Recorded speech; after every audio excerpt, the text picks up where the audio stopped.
Ah, a long time ago in a galaxy far, far away. Star Wars Conflict Within, Episode 1, The War at Home, Session 2. For the last 10 years, rumors have spread across the galaxy of Mandalorian attacks on Outer Rim planets.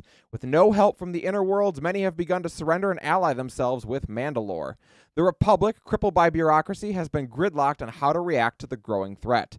Now the time to end things quickly has passed. The hub world of Taris has surrendered to Mandalore, and now Mandalorian forces can move anywhere in the galaxy. Inner world systems have unanimously thrown support behind mobilizing Republic forces to put down the Mandalorian incursion. While the Republic musters its armies, they have assembled an immediate response force, the Vanguard of the Republic. The Jedi Order has agreed to provisionally enter the war under Operation Red Lightning, an experimental combination of Vanguard fighters and a Jedi Knight. Now that group has made their way to Korriban, where they are investigating a beacon in a Sith Temple.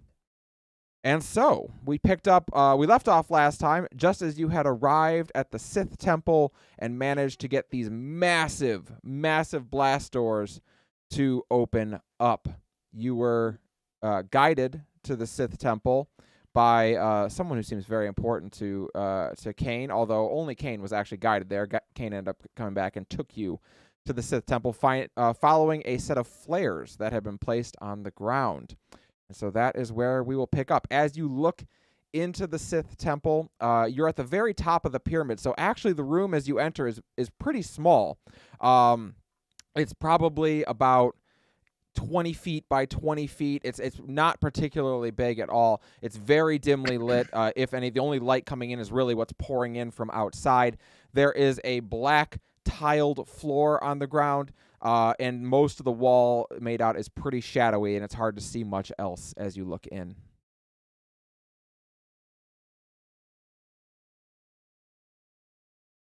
All right. Lieutenant, plan. Well, we're going into something we know nothing about, unless one of you two, and she looks at the two Force users, unless you know something that could help us. The only thing I can say is that I have to trust each and every one of you because my abilities are pretty much moot at this moment. That may be a hard thing for all of you to comprehend, but... Oh, hard to comprehend not having force powers when you're on a planet? Oh, let me see. No, that's basically my entire life, so welcome to the normal person's club. I didn't mean it like that, and I meant no we have to rely on each other. We've trusted each other since the moment we sat down on this planet. So don't get your robes in a bunch. Just stick together. We'll be all right. Stompy just slaps the Inaris's back and says, "My powers work." Well, hard to argue with that. They have worked quite effectively so far. How do I even respond to that? So, Stompy, that's probably not as good of a thing as you think it is, considering where we're at. Stompy, thank you very much. I have a gut feeling, a literal gut feeling that you're right.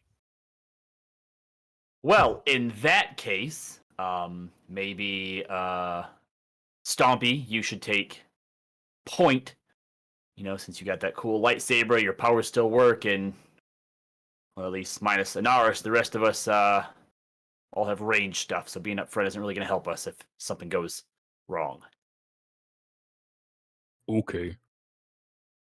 Is it light in here, or is it? You said it's pitch black. It's really dark. Like there is some light in there, but it's really just what's pouring in from the outside. Now the room isn't very big, so what's pouring in from the outside does illuminate at least the entryway of this room, but the back walls are very hard to distinguish or see. Is there like a light switch terminal or something at the?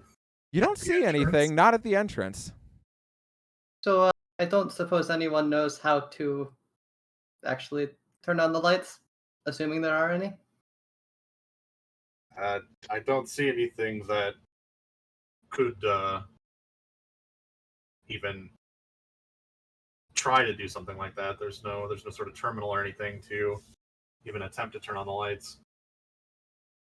If only some of you had a sword made of light. Anyone got a flashlight? Well, I'm gonna pull down my goggles and be Sure. able to see. Yeah, absolutely. Okay. So Galvin, as you put on your goggles, you remember last time that you put on your goggles and you put them on expecting to be able to see in the dark, and it was just pitch black.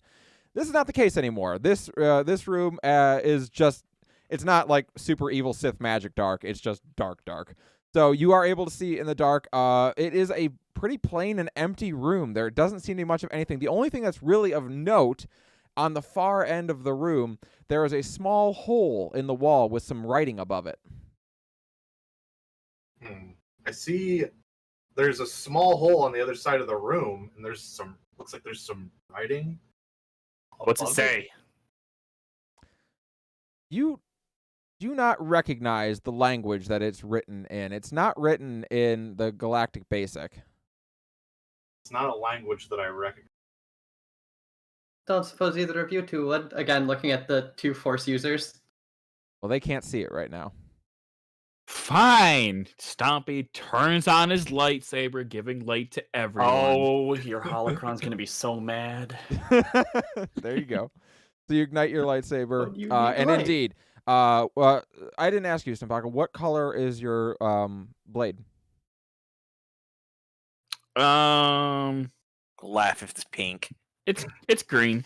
Green? You got a green. Okay, so very common of the Wookiees, either green or yellow, so that makes sense. So the room becomes bathed in kind of this deep green light. It has a darker tinge to it because the black, almost marble flooring that you can now see is reflecting it, and as the black obsidian walls is reflecting it. So that green really shows deep. As you walk over to the other side of the room, indeed, you can see a small hole, and above it is a set of writing. If you would like to try to make a education xenology, I guess this would be, roll, you may, to try and determine what it says. I shall do that. I Okay. have 2 green. All right. That's going to be against difficulty 2. The 2 purple. PP. Yes.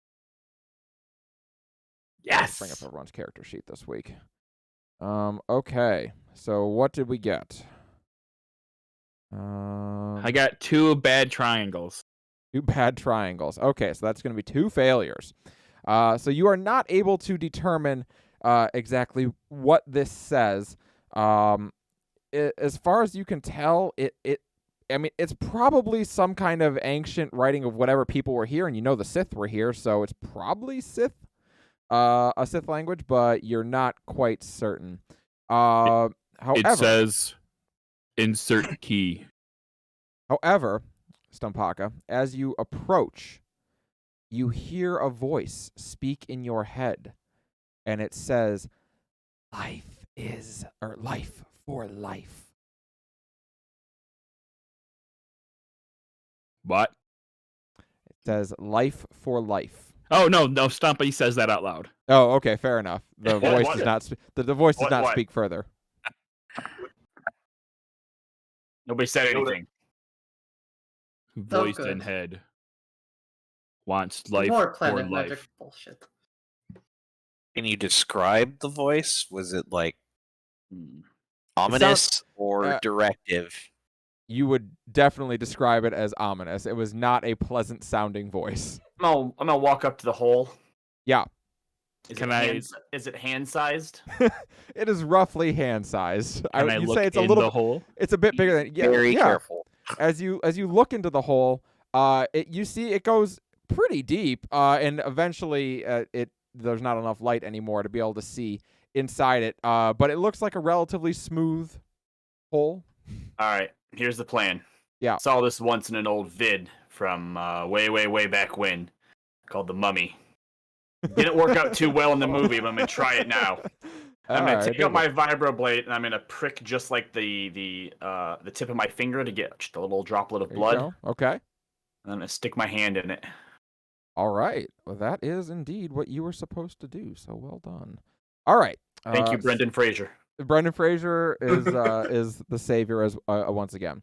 All right. Strong Jedi. So as you put your hand into the hole suddenly clamps down as if gripping onto your arm, Yep, It- that wasn't a good idea. It is a less than comforting feeling. However, you feel something come up and almost dab your finger as if to collect the blood that you have offered. And as you do, the whole temple begins to whir and pulsate as if coming to life. In the room, you hear floors beneath you, way beneath you. You hear the sounds of maybe machinery starting to come online. In the room itself, torches around the area, not really torches, they're more like crystals that are embedded in torch holders, glow a deep, dark purple. And the whole top level of the pyramid begins to rotate as it spins on an axis about 180 degrees. And as it finally clicks into place, you see that a spot on the floor has now moved over a stairwell, and there is now a stairwell leading down available to you. I Alright, should yell well- at you for being reckless, but it Nope, works. that's So I one for can't the complain. Nope, that's one for the non-force users. Nailed it.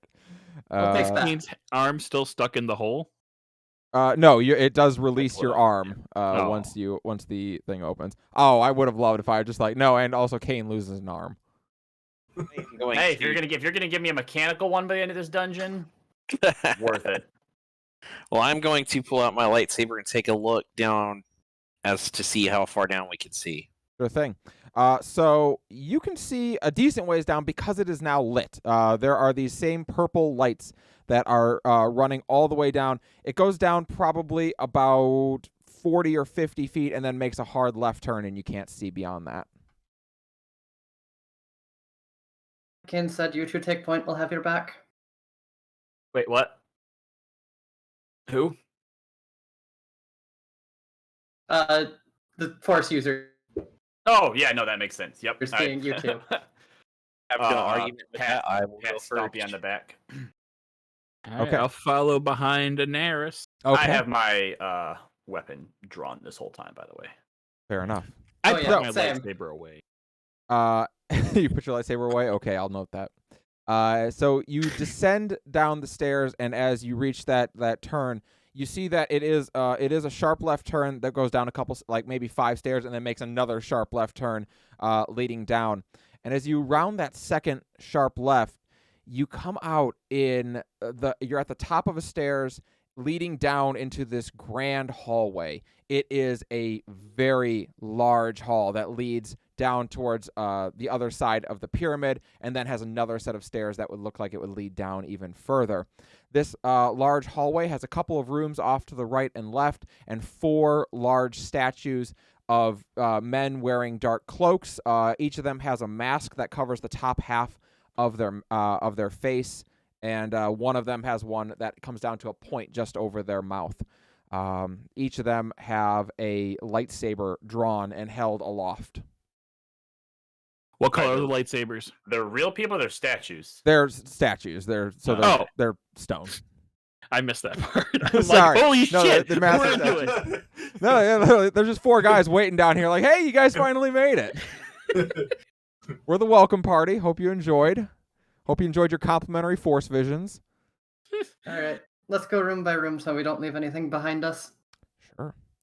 So the first room off to the right that you see, there's 4 rooms in here. The first one that you see off to the right is actually caved in. There isn't a whole lot left to it. Most of this pyramid, I should say, is in really good shape. Like, for as old as it must be, and it must be like 5-digit years old. Like, it's 10,000 years old minimum. Lots of it's in good shape. This room, kind of an exception to that. This room is very. It looks like someone got really pissed off, maybe, and like went to town on this room, or maybe an explosion took place in it at some point. Rilo Ken. Rilo Ken was went ham on it. Robbie, perception check for me, please. Yep. That is going to be perception. Yellow and 2 greens. Yep, difficulty is 1. So that's a Purple. purple. Yep. 1 success and 1 advantage. All right. Robbie, As the others are starting to go down into this hallway that would lead to a room, but it's kind of blocked off, you kind of get like a feeling that someone's watching you, and as you look up into behind you, you see sitting on one of the statues, kind of perched on it, you see your wife there, and she's looking at you. And as you make eye contact with her, you see her go 3 taps on her cheek, which you recognize as a sign that you two used to use frequently when you were out on the battlefield. It means hostiles nearby. All right, everyone, stay frosty and be ready. We're not alone here. I take out my lightsaber again. All right. Yeah, You take I'm your not lightsaber even. out. I'm not even going to question how you know that. But okay. He knows. And when you look up again, the visage of her has vanished. Can I take a look or a listen around for where, or maybe no? Let me rephrase that. Can I look around and try to figure out where the best place for an attack would come from if I was going to ambush somebody in this room? Yeah, if you were going to ambush somebody in this room, go ahead and make a. I think it's warfare. I think is the check. Let me check. I've got a character sheet up. Warfare. It Yeah, is. there is Yeah. a warfare. Yeah, check, knowledge yeah. warfare. Boy, you know what would be really good for this check right now? Some Hmm. fucking destiny points. I have 2 greens. What's the difficulty? Difficulty's use it. 1. Use a dark side one. No, those are mine. Oh shit! Wait, no, that's a failure in 3 advantage. Yeah. That is a failure in 3 advantage. So if you have any strain, feel free to heal that up. Oh, so nice. You're able to, yeah, I mean, if you have up to 3 strain, I should say, you can heal that up. I had 2. 2? Okay, so with your 1 spare advantage, I will let you know that this room doesn't have a whole lot of great ambush points. And I mean, they could be in one of the other 3 rooms that's there. You would probably hide in a hallway or behind one of the statues is probably the call you would make. Anaris and Stumpaka, you two, you haven't been feeling particularly great since you got into this temple. Like, it sucks in this temple. Like, as strong as the feeling of the dark side is on the planet, here, it is very, very powerful. And even more so in this room than it was on the floor above you. So you are really kind of feeling it here. I'm really feeling it. Yeah, yeah, you're really feeling it. So you check out one of the, do you want to check out the other room across the hall from you? Yes. So the room across the hall from you is probably something of an administration room, or it was at one time. Like, people would come here, and this would be like the first room that they would go to, like, check in. You're not quite like, it's strange to you because this place, like, you would have guessed is a tomb from the outside. Why would people be checking into a tomb? You're not really quite certain of that. But it definitely looks like it was some sort of administrative area. There are a couple of terminals here, one that still maybe functions, and one that definitely does not anymore. I'll try to investigate the one that seems to be functioning. Sure. Galvin's like, not on my watch. I'll fix that. Go ahead, give me a difficulty 2 computers check, and tell me what you want to try to learn. Hi, Mary. Welcome in, by the way. I nearly died on stream choking, but I was able to mute myself before you guys had to hear it. I'm glad you were able to survive that. That would have been, awful. Yeah. My DM tomorrow. Not if I can help it. You said difficulty 2, Difficulty 2, so 2 purples. which is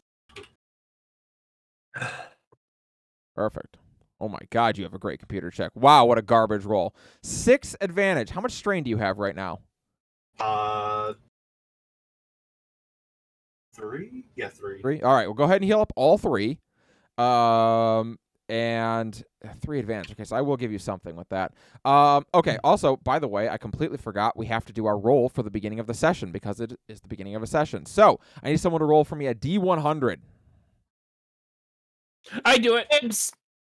Too All late. I already called heard it. Juxta. Do so you have a Juxta- D100 in front of you?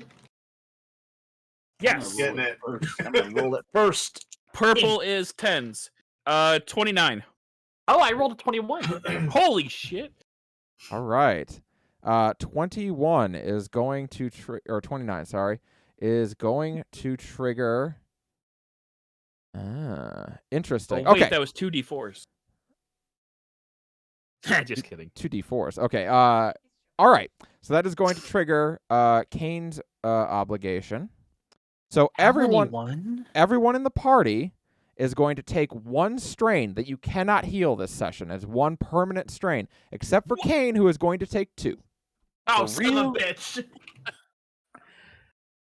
Oh, so You that puts are me at 13. In this But temple. it's 13 strain already. No. I have 14 So it's your, total. yeah, Oh, now you have gotcha. 13 Okay. total. Got it.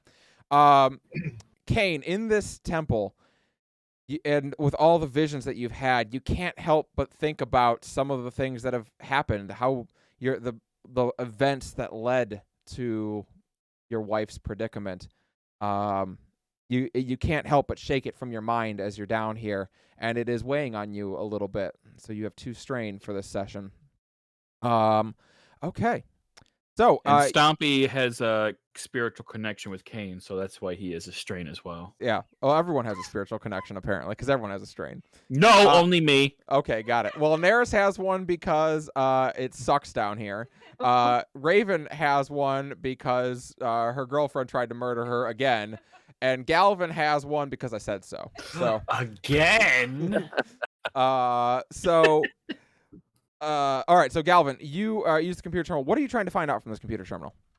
Well, I would want to start maybe by trying to find like some kind of map or something of like a layout of the area. So you are able to find a very basic map layout, and what it shows is that this is kind of the main floor that you're on now. This is kind of the welcome area. A lot of the offices are here. This temple has a welcome area. I like it. It does have a welcome area. Beneath you is all that it says is power room. It appears to be a massive chamber right beneath you that the stairs at the end of this hall lead to, called power room. And beneath that, it has one that is labeled as dormitory/dojo.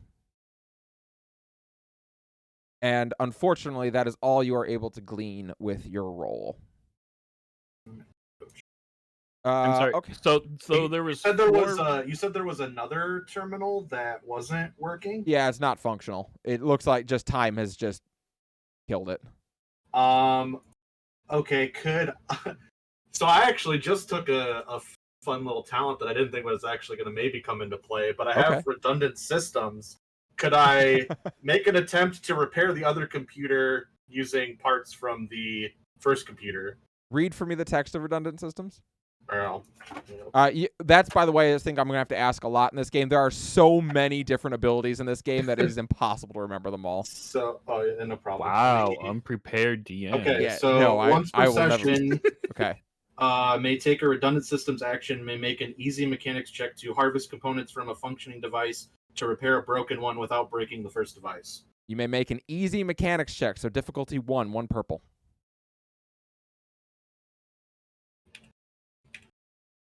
Fun when those abilities that you don't think are going to be relevant come into play. Immediately. Oh, whoops. I forgot to put the /R. Yeah, put the R in there. Okay, 1 success and 3 advantage. All right. Yes, you are able to take some of the pieces out of this. When you open up and look at it, it is indeed very old, but at its core, it's a computer. It functions similar to how computers do in your time, even if the technology is freaking ancient. You can at least figure out, okay, memory, okay, great, random access stuff, great, power, okay, these, it all makes sense. 56K? Yeah, exactly. It's older than 56K. This is like a speak and spell. So you are able to turn it on. What other piece of information would you like to try and glean from it?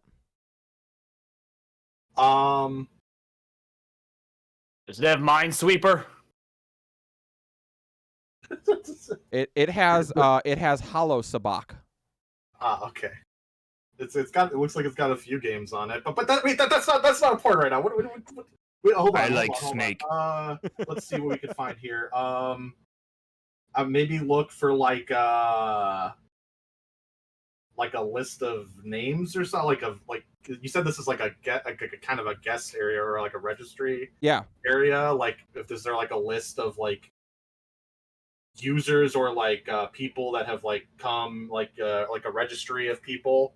Yeah, you can see a couple names on it, but none that you recognize. Like, they are very ancient names. Bob.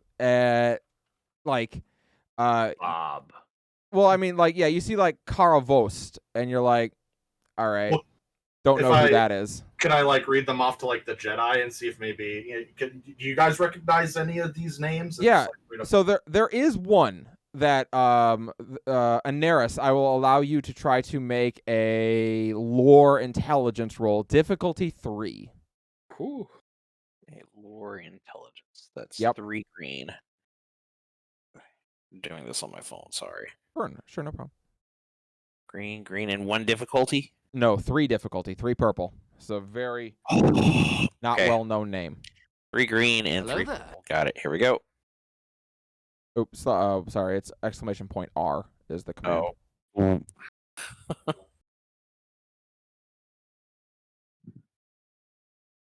Hi there, Dolvik. Welcome in. 3 successes and a threat. Okay, so take 1 strain for your threat. Okay, 3 successes. You have to dig way back in your memory, but you can recall in one of your classes where they talked about ancient Sith. There is rumors of a Sith Lord at one time in history named Andedu. And you recognize that name written on there. This does not look like a guest registry. It looks like someone who is lecturing on Darth Andedu. You recognize it very vaguely as having been a Sith from a very long time ago. We're talking tens of thousands of years.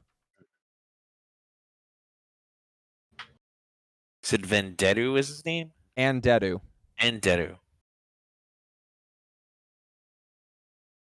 That's the only name that sounds familiar out of all this is Vendettu. All right, well, if he was alive 10,000 years ago or whatever, it's not really going to matter right now. It's from a lecture that I remember attending on Sith way in the beginning of my training. The guy's dead, right? Yeah. Yes, he's dead. All right, cool. So he's not going to tell us where the beacon is that we have to find. So, Galvin, is there any information on that hunk of junk that could tell us where this beacon that we're looking for might be transmitting from? You can go ahead and make a computer check, difficulty 3.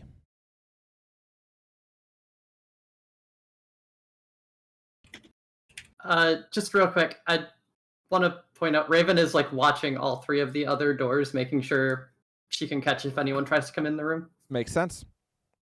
Oh, I'm sorry. Is this all the same room? So there are 4 offshoot rooms that are connected to the main hall. So Raven is then standing in one of the in the hallway that led into this room, watching the other doors. Okay. Okay. So 3 successes, a strain, and a triumph. Wow, very good. Okay. Great. With a threat, take a strain. And you are not able to determine the source of the beacon because it looks to be coming from a part of the building that was added well after. There appears to be below the dojo and below the dormitory yet another floor of this building that's not included on the original maps because it looks like it was added on well after. But you can tell the beacon seems to be coming from down there. Non-information is still information. Always a fact. Yeah, it looks like there's a possibility that there's a room here that wasn't on the original plans that I saw on the first computer. You get us down there? The path forward looks to be relatively straightforward. You're literally, it's the hall, the door at the end of the hall that you're in. would lead you down through the power room, down into the dormitories and dojo, and eventually, theoretically, you should be able to find a way from there down into this last area. Yeah, it seems like it's pretty much a straight shot. All right, Lieutenant, that's where we need to go then. While they stay were, with the group. While they were poking around with the terminal, can I look around the room and dig under stuff and see if there's anything interesting else in here? Yeah. So as you dig around, not to say that you find anything that you would say is interesting, but there are a couple artifacts that you're able to come across. One of them, it looks like almost like a hair ornament or something. Maybe it would have been something that would have been worn by someone who was graduating this place. It's hard to say exactly what it was. And you also find a Sith mask.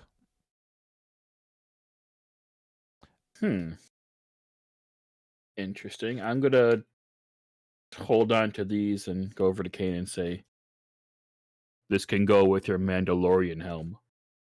I didn't kill that though. You didn't kill the Mando. Can't prove that.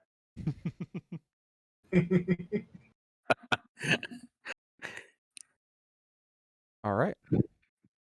Anything else you want to do in this room, or do you want to head back out? Are there any kind of textbooks or anything? Not in this room that you can see. Okay.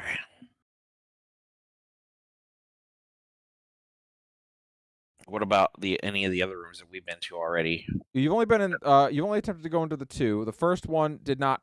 You couldn't actually enter because it had a cave-in in the hallway, and this one doesn't seem to have any. The other two are on the other side of the statues. But where we're going is directly back? No, you would have to pass through that way anyway. You would pass the other two rooms on your way out. Do we want to check the other rooms before we go further in?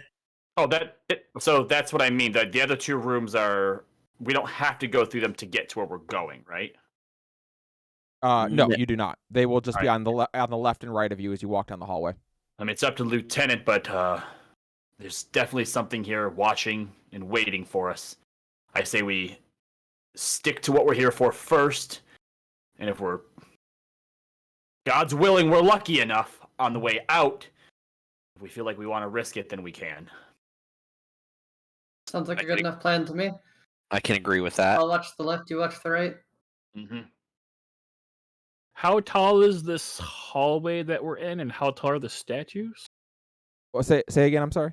How tall is the hallway we're in, and how tall is the statues? It's pretty tall. It's probably it's probably 50 feet to the ceiling. Like, it's tall. These statues are very big. They're 20, 30 feet themselves. Like, this is a grand entry hall. So, as you are moving through the hallway. Before we go past, can I just do a quick inspection of the statues? And is there on a base or anything, or is it just on the floor? No, they're standing on the floor. You can see their feet are obviously enlarged and flattened on the bottom so that they can stand and balance. So you want to go over and inspect them. Make a. Ooh boy. I'm trying to think of what's the appropriate role. Make a discipline will check for me. Difficulty 1. Okay. Doesn't sound like a very fun skill to have invested in. Yeah, I didn't do that. Oh, that's good, isn't it? Out. Yeah, doesn't that mean nothing bad, nothing good? Aw, Dolvik. That's so nice of Wolf. Tell him I said thank you. So you broke even. Okay. Okay. So as you reach out and touch this statue, it feels very cold. That feeling in your gut that you've had since approaching Korriban, it is very strong in this statue. And as you pull your hand back, a ghostly hand comes out of it and tries to grab at you. Everyone roll for initiative. What do we roll for initiative? So for your initiative in this game, our first combat, so here's our combat tutorial. You have one of two stats that you're going to roll based on the situation. Because Robbie, you were able to get the hint from your wife and put everybody on alert. Mhm. You're not going to be surprised. You are not going to suffer a surprise round in this attack. So you're prepared for this. So you're going to use your cool. It is a cool presence roll. Is there something else that we could potentially use? Not in this case. If you are surprised, if like you're caught off guard, you use your vigilance. So everyone, go ahead and make a cool presence roll. No difficulty. Oh, it would probably help if I got the enemy up that you're gonna fight. 2 green. What do they roll?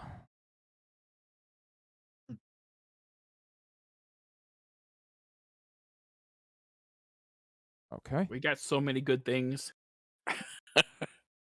Advantage. That means I get to take off my strain. All right. I thought those 2 strain couldn't be healed. Raven, shush! These are not to be spent in that way. Here's what's going to happen here.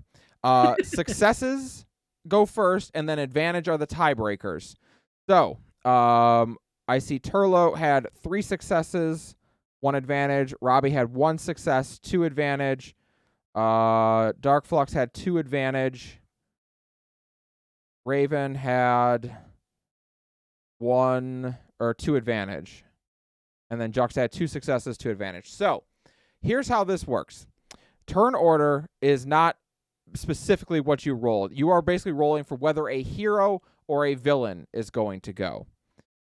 So the turn order is going to be hero, hero, hero, the villains, and then the last 2 heroes. So hero, hero, hero, villain, villain, villain, villain, hero, hero.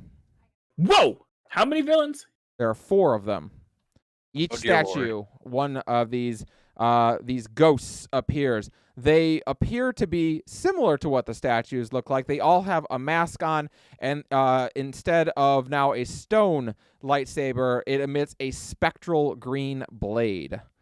So you have, it's 3 heroes, then the 4 villains, and then the 2 remaining heroes. You all get to decide what the turn order is going to be, and it can change from round to round, but every hero has to go, and every villain has to go. So you all get to decide who is going to go first. Thank you. Well, are the rest of us still in that other room? Nope, you're all back in the hallway. You're good to go. Okay. I bet Raven gets some sort of bonus for acting before everybody else does. Don't Is that think accurate? so. No? Oh, well, Kane does. Well, then, Kane, would you like to go first? I think Kane would like to go first, especially kind of knowing like he was the one that's like, hey, everybody, like, you know. He would have been like the most on guard. Yeah. Yeah, and I already had my gun out, so as soon as I probably would have had my eyes on Storm Paka because I know he is prone to wandering and touching things. I took the first turn. So as soon as I see I don't even know if a blaster is going to do anything to a ghost, but as soon as I see a ghost coming out of the statue, I would. So I started blasting. So I started blasting. That's exactly what I was thinking. You would be both. Actually, I'll look at my force abilities right now. Yeah. Okay. So, Unless- Robbie, you're going to attack with your weapon. Now, these enemies are unique in that you do not get to roll the normal trait that you get to roll. You have to roll it with willpower. So it's going to be a ranged light willpower roll. Oh, okay. So Instead of ranged light agility. Man, that sucks for you. Hey, so the only difference then is, so I have 2 yellows and a green in my ranged light. Normally it would be 3 agility. I have 2 willpower. So what am I rolling exactly then? So what's your ranged light, sorry? Yellow, yellow, green. Sorry, your ranged light is 3 then? Yes. Okay. So your willpower is 2, so it's going to be yellow, yellow, Right. green. Yeah. So it would still be, so there's no difference then? If your ranged light skill is 3, I'm not mistaken. It's yellow, yellow, green. So since willpower is 2, should it just be yellow, yellow? Got no it. Green? Yes, it's yellow, yellow. Okay. Sorry, I right. misunderstood. Yes, it's Now, yellow, this yellow. This It thing is- hasn't acted yet, so do I get to use a quick strike? Put up my You quick ca- strike dice? You can use a quick strike dice for its advantage. The difficulty to hit it is going to be 2 purple because it's at medium range right now. Okay, so And yellow, it's yellow, B is blue, right? B is blue, yes. Okay. And then upgrade one of those purple into a red because I'm going to spend a dark side point. So yellow, blue, purple, red. Yellow, blue, purple, red. Yep, that's great. Okay. 3 advantage. 3 advantage. All right. So your shot is going to miss. You have 3 advantage, though. So you have a couple things you can do with that. You could give a boost die to the next person who takes a turn, and you can heal strain with that. Well, my strain is apparently permanent, so I can't do that. No, you can't heal those. So as I shoot, I'm going to yell, Stumpy, watch out! And I'm going to give him advantage or boost or whatever. Yep, you give him a boost die, so he'll get a blue die in his roll. Yep. All right. It is another hero's turn. I'll go now if anyone has any objections. Okay, I like it. All right, well, the hand comes out of the statue, and Stompy's just going to ignite his lightsaber and just try to chop the hand off. Sick. I love it. All right, go ahead and make a lightsaber roll, but instead of using brawn, you're going to use will. Oh, son of a bitch. That's so bad. Right? What is Can I your also- lightsaber skill?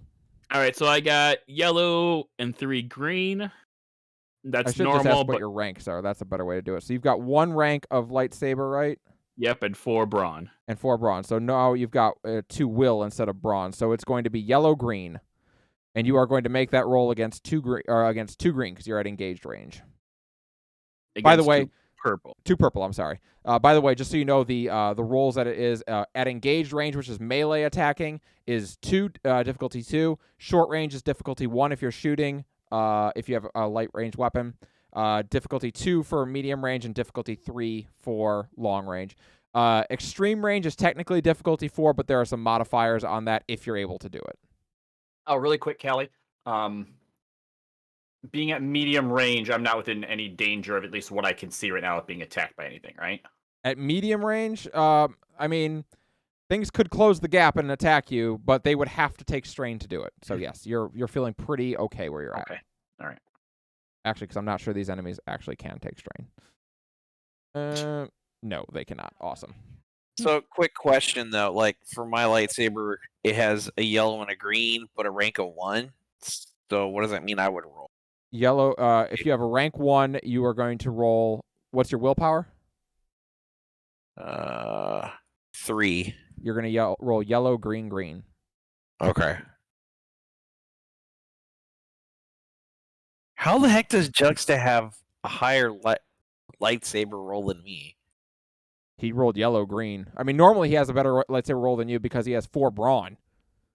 Okay. Okay. So 2 advantage. So you're going to with 2 advantage. Oh, sorry, Juxta, do me a favor. Roll 1 blue die. You get a blue die Oh, as 1 well. blue? Oh, Yep, because roll 1 of blue. that My other guy. boost. Because if we get a success, you'll hit. Is that B? B. Yep. Okay. Boo. Man. Okay. Oh my God. So you have 2 strain. You have 2 threat as well, or 2 advantage as well. So you may pass that along as a boost die to the next player to go as well. I'm just gonna call out an advantageous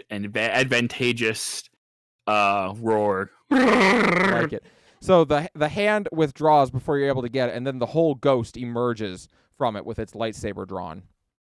Okay. Who's the next hero who's going to go? It can be Raven, I'll go. Galvin, or Anaris. All right, Raven, go ahead Okay. and start blasting. With Stompy yelling out, he's gonna go, Lieutenant. He says, shoot it. What is your ranged heavy? I have 4 ranks of that, and I'm What's your also willpower? going to take a 2. I'm 2? also going to Okay. do a true aim maneuver. Terrain maneuver. Okay, so you're gonna roll yellow, yellow, green, green, blue, and upgrade your check once. So it's yellow, yellow, yellow, green, blue against difficulty 2, purple.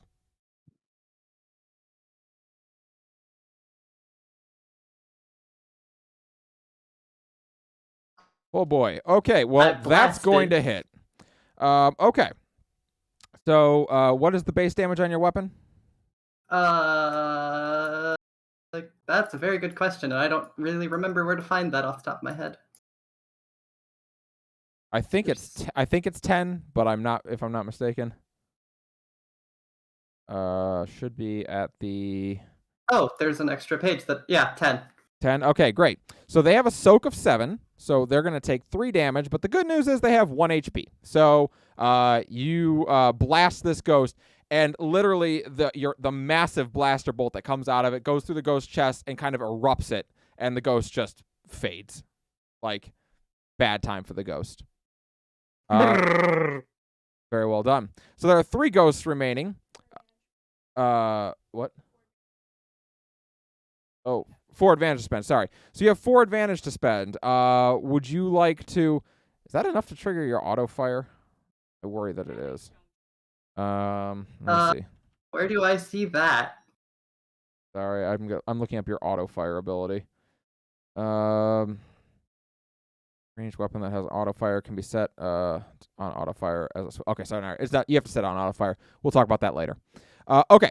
So you have 4 advantage. You could give a boost die to 2 people of your choosing with that. Well, there's 2 of us that still have to go, right? 2 people have to go. Yeah, Galvin and Naris still have to go. Give it to them. Okay.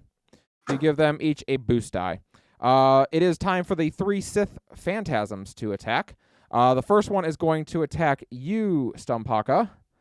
It is going to attack you with its Spectral Blade. Ha! /R. That's going to be, what, yellow, yellow, green.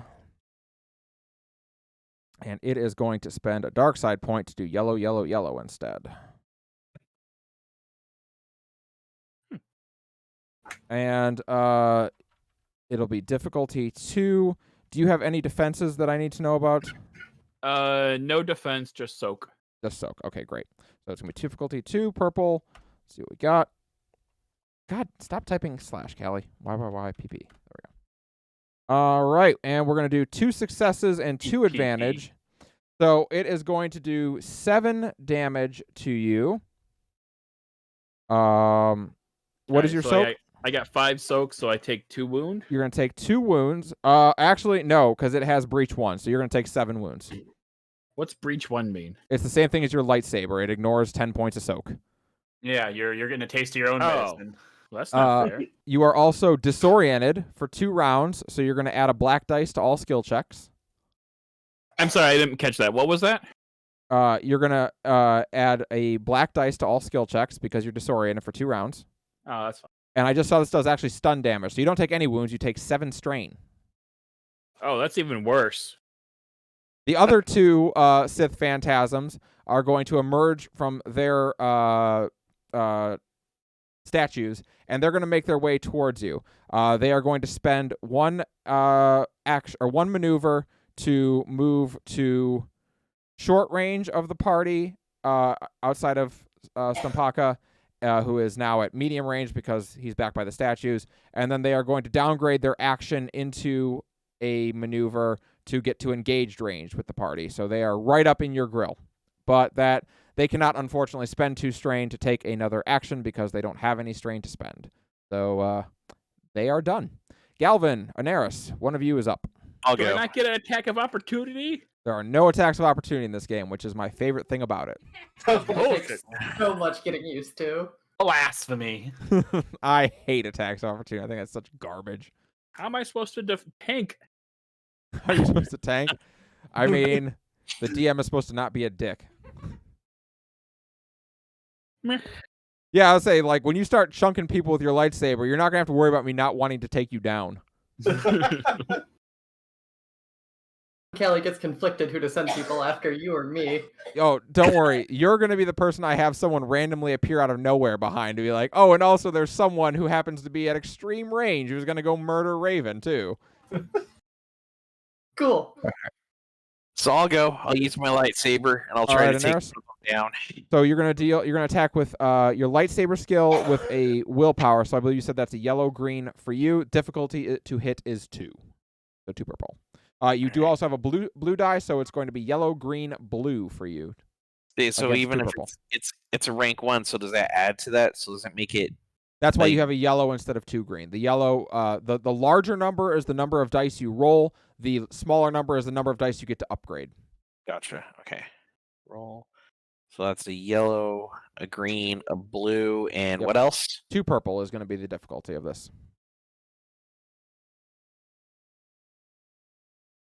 I'm so confused. Okay. Yellow, green, and then because of willpower that adds, right? Yellow, green. You have 2 willpower, right? 3. 3 willpower. I'm so sorry. I thought you said you had 2. So, sorry, it's going to be yellow, green, green. And then a blue, And and then a blue, then 2 purple. and 2 purple or Yep. 1 purple? 2 2 purple. purple. Difficulty 2 Gotcha. for all Okay. melee attacks.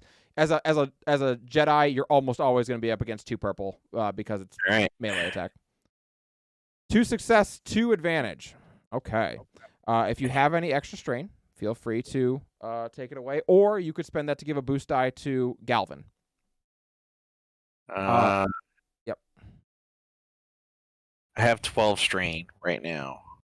So You've taken 12 strain. no. That's what I have in total. Sorry, that's what you have available. How many? Yeah, always count up in this game. So your strain threshold is 12, but always count up in this game. Okay. So I've taken 2 strain total. Okay, so one of those you can't heal because of the Right. so you could heal one if you wanted to, or you can give Galvin a boost die. Your choice. I'll give Galvin the boost die. Okay, excellent. All right, so your weapon is a lightsaber, so I presume it does how much damage? What's its base damage? Oh. I think it is for you.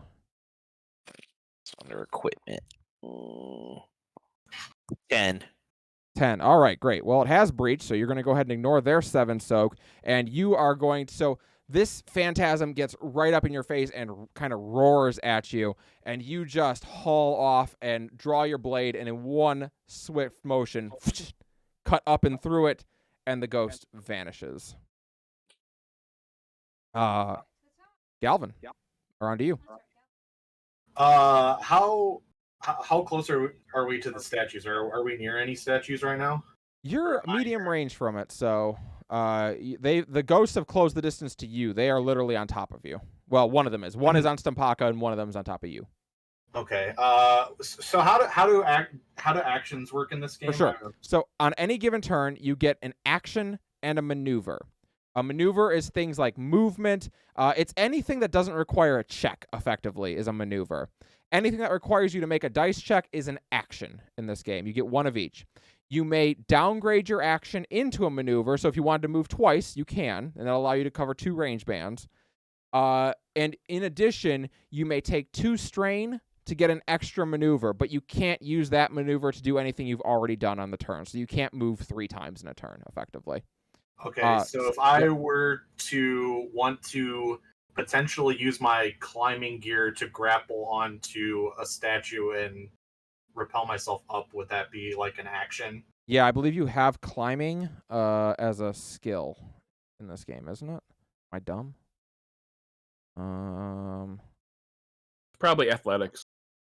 I don't think there's. Yeah. No, you would do that as an athletics check. So that would be your action if you wanted to climb.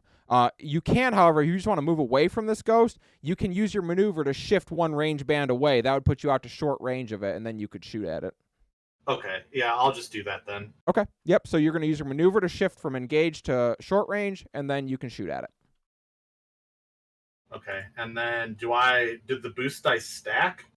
Yes, you have 2 blue dice, one given to you from Raven and one given to you from Anaris. Yeah, so I'll just take a step back and... What is your ranged light, and what is your willpower?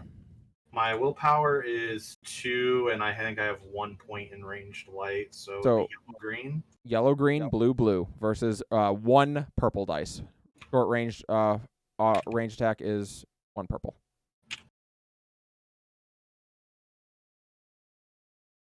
Do boost dice, like if I gave my boost die to Kane, would he still have it at the start of the next round? Yes, they will carry over to the next round. Okay. So do you have to give it to the next person who's in the turn order, or can you give it to anybody? It's 1 advantage, I believe, to give it to the next person in the turn order, 2 advantage to give it to whoever you want. Oh, okay. Yeah, it's either 1 and 2 or 2 or 3. I'll look it up after the session. For right now, I'm going to say it's 1 and 2. I believe that's what it is. So, okay. What's the base damage on your weapon, Galvin? 5. Okay. Unfortunately, they have a soak of 7, so he's going to kind of take your shot and just, he's okay. Like, it kind of goes through him, and he's like, all right, fine. Be a dick about it. I'm a ghost. He's a ghost. However, you have 3 advantage to spend as you like. If you have any spare strain that you want to heal, you may, or you may, of course, give a boost die to someone of your choosing, because we are about to go back around to the top of the order, which means it can be anyone up next. Can I heal 1 strain and give somebody a boost still, or is it? Yes, you can. You have 3 advantage to spend. Okay, so I'll heal 1 strain and then use the last 2 to give a boost to whoever's next, I guess. Okay. So, top of the order. Who would like to go? I'll go first because I'm really angry that this thing hit me and I missed him. Get him, Stompaka. So Stompy just lets out a roar and just goes to town, hitting the statue, hitting the ghost, blind rage, hitting everything. Yes. Oh, I'm also going to use a destiny point too. Yes. All right. Go I'm ahead. gonna use one to cancel it. All right. So, your roll last time it was what? Yellow, green. green. So now it's going to be yellow, yellow, and you have a boost die. So it's going to be yellow, yellow, blue against 2 purple. What do I have a boost die from? Raven gave you one. Oh, cool. Thank you. And that's against PP. Or sorry, I'm sorry, Galvin. Galvin Galvin gave you one, not Raven. Sorry. And that's difficulty 2. Difficulty 2 purple. Yep. 3 success and 2 threat. All right, so you're going to take 2 strain for those threat. Oh my god. So How you doing? Does the strain happen before or after I succeed? You will land the attack irrelevant. Oh, good. How much strain do you have? 10. What's your strain threshold? I just said 10. Okay, well, actually, you don't fall unconscious. You fall unconscious when you exceed it. So when you go to 11, you're not, because I hit him for 7 strain last turn. Oh, and right. he has 1 from the. Yep. Nope. Yep. Great. Cool. All right. Cool. So Stompaka, in a blind rage, you swing and you do manage to cut through that ghost. You bisect it down the middle. And the it ghost takes an extra wound because I'm wounded. Oh, okay. Well, then the ghost feels bad about himself, too, as he dies. Yeah, he does. Again. As he dies. Yeah, he double dies. So And then the ghost... Stompy just stands over what he would assume would be the corpse of the ghost if it just evaporated and just gives another roar.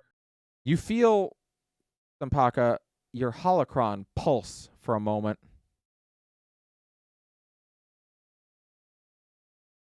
That's all. I touch it?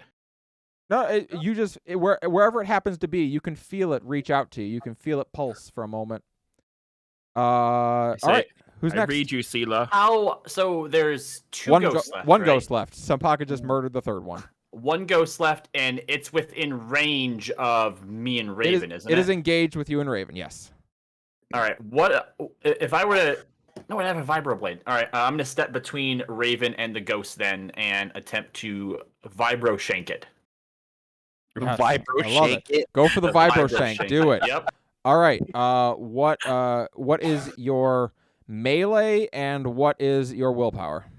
So I think it's going to end up being the same because my melee would normally be yellow, yellow, green, but my willpower's 2, so it would just be yellow, yellow, right? Yellow. Yep. You got it. Yellow, yellow. Don't forget, we have a force point if you want to use it. No, I think maybe do we should have save one. that for when it really matters. What? That's a reasonable stance. I like that. Calm down. All right. So yellow, yellow against 2 purple for a melee attack. Yellow, Whoa. jeez, yellow. Kane's purple, using purple. logic. I don't like this. Theoretically, yellow, yellow, purple, purple should win more often than not. 2 purple and 2 green technically balance. So Yeah, so I just yell, "Watch out!" and kind of push her out of the way as I try and swipe at this thing. Oh no! oh boy. Wow, So- looks like we could have had a destiny point helpful there. You get in between them and push her out of the way, but in doing so you take a swipe with your knife and the ghost is like, was that a vibro knife? What? No. Shame on you. So I swing to it, I'm like, look, I don't fight a lot of ghosts. That is obvious. All right. I saw we also just we're getting rated, actually. Why aren't those coming? Oh, I know why that isn't coming up, because my alert box is off, because we were getting hate rated earlier. So now we're getting not hate rated. It's the opposite of hate rated. Plus Love one shot. rated. Welcome in is a love rate. We hope so anyway. Plus one shot. Welcome in that party of 12. I hope you're all having just a fantastic evening. We're currently playing Star Wars, the tabletop system from Fantasy Flight Games. We are in session 2 here as they investigate a Sith Temple. It's going great. They're fighting ghosts right now, and I've got tons of dark side points to spend, which is just aces. I'm loving it. All right, so it is another hero's turn. Who's up? I'll go. All right. Make me Same proud. thing I did last time. I will go after it with my lightsaber since it worked the first time. I love it. So it's the same roll as last time, except you don't have the blue this time around. Yes, we Right. have 2 Edge of the Empire players, 1 Age of Rebellion player, and 2 Force and Destiny players. So that's yellow, green, green, purple. Yes. 2 purple. Yep, you got it. Alrighty. 3 success, 1 threat, and a triumph. All right. So with that triumph, I'm not going to make you take the strain. You're going to look really cool here for a moment. So as you've just carved through the first one, you now take a step forward and whip your lightsaber around behind and just plunge backwards. Robbie or Kane, as you're watching, you just see the blade of the lightsaber come through the back of the Sith ghost's neck, and the ghost just and it vanishes. There, see, distraction, all part of the plan. The vibro knife really paid off. Capitalizing on that, Anaris. So well done. Alright. You have survived your first combat. Barely. With the ghosts What do you mean barely? with the ghosts settled, the room is quiet once more. Force users, you no longer feel quite so much darkness in here. You don't feel that cold in your chest the way that you did before. It's still present. Like, you're still on Korriban, and Korriban still sucks, but not like it was in this room before, where it was real bad. Can I take a look around? Yeah, you may. Or So you know who? Yep. Or anything else that I might see. Can I use my second wind to heal 1 strain?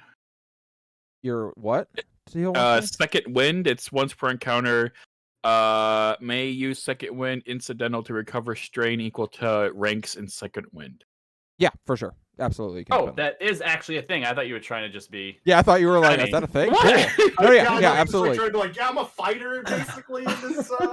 Go ahead. Okay, and I heal mean, up a yes, strain. but also, it's a thing. All right. So, What's my difficulty for looking around? let me see. What are we going to do for a look around check? Because I don't think there's just plain investigation in this game, is there? No, it would probably be, vigilance, maybe. Not perception. Is there? Oh, sorry. Yeah, perception. Duh. Perception. Yeah. Yeah. Go ahead. Sorry. Should have been using. How many bad dice?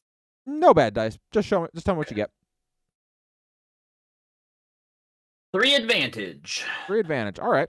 So as you look around the room, you take about 5 minutes, and while you're doing this, you just go and check out the other 2 rooms as well. You are able to locate an old book.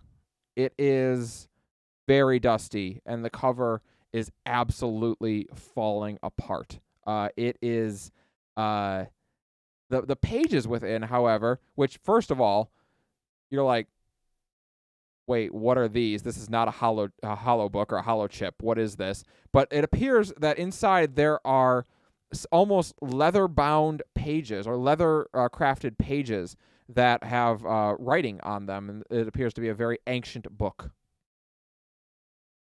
It is not in a language that you speak, though. Sure. So yeah, picking up a look at it, I go, you're a Boy Scout, you can probably make use of this. I'm going to toss it to Anaris. All right, I'm going to take a look at it and check on it and see what I can get from it. Anaris, you pick up the book, and you don't like how the way the book makes you feel. The book, Of course. the book has seen some bad things. You get the sense that the book has seen better days or worse days, depending on how you look at it. It is indeed in a language that you do not speak. You can recognize probably what the language is. I'll let you make a xenology roll to see if you do. Go ahead and make a difficulty 1 Green. Yeah, difficulty 1, so 1 purple against you. I assume Sith books are bad, okay?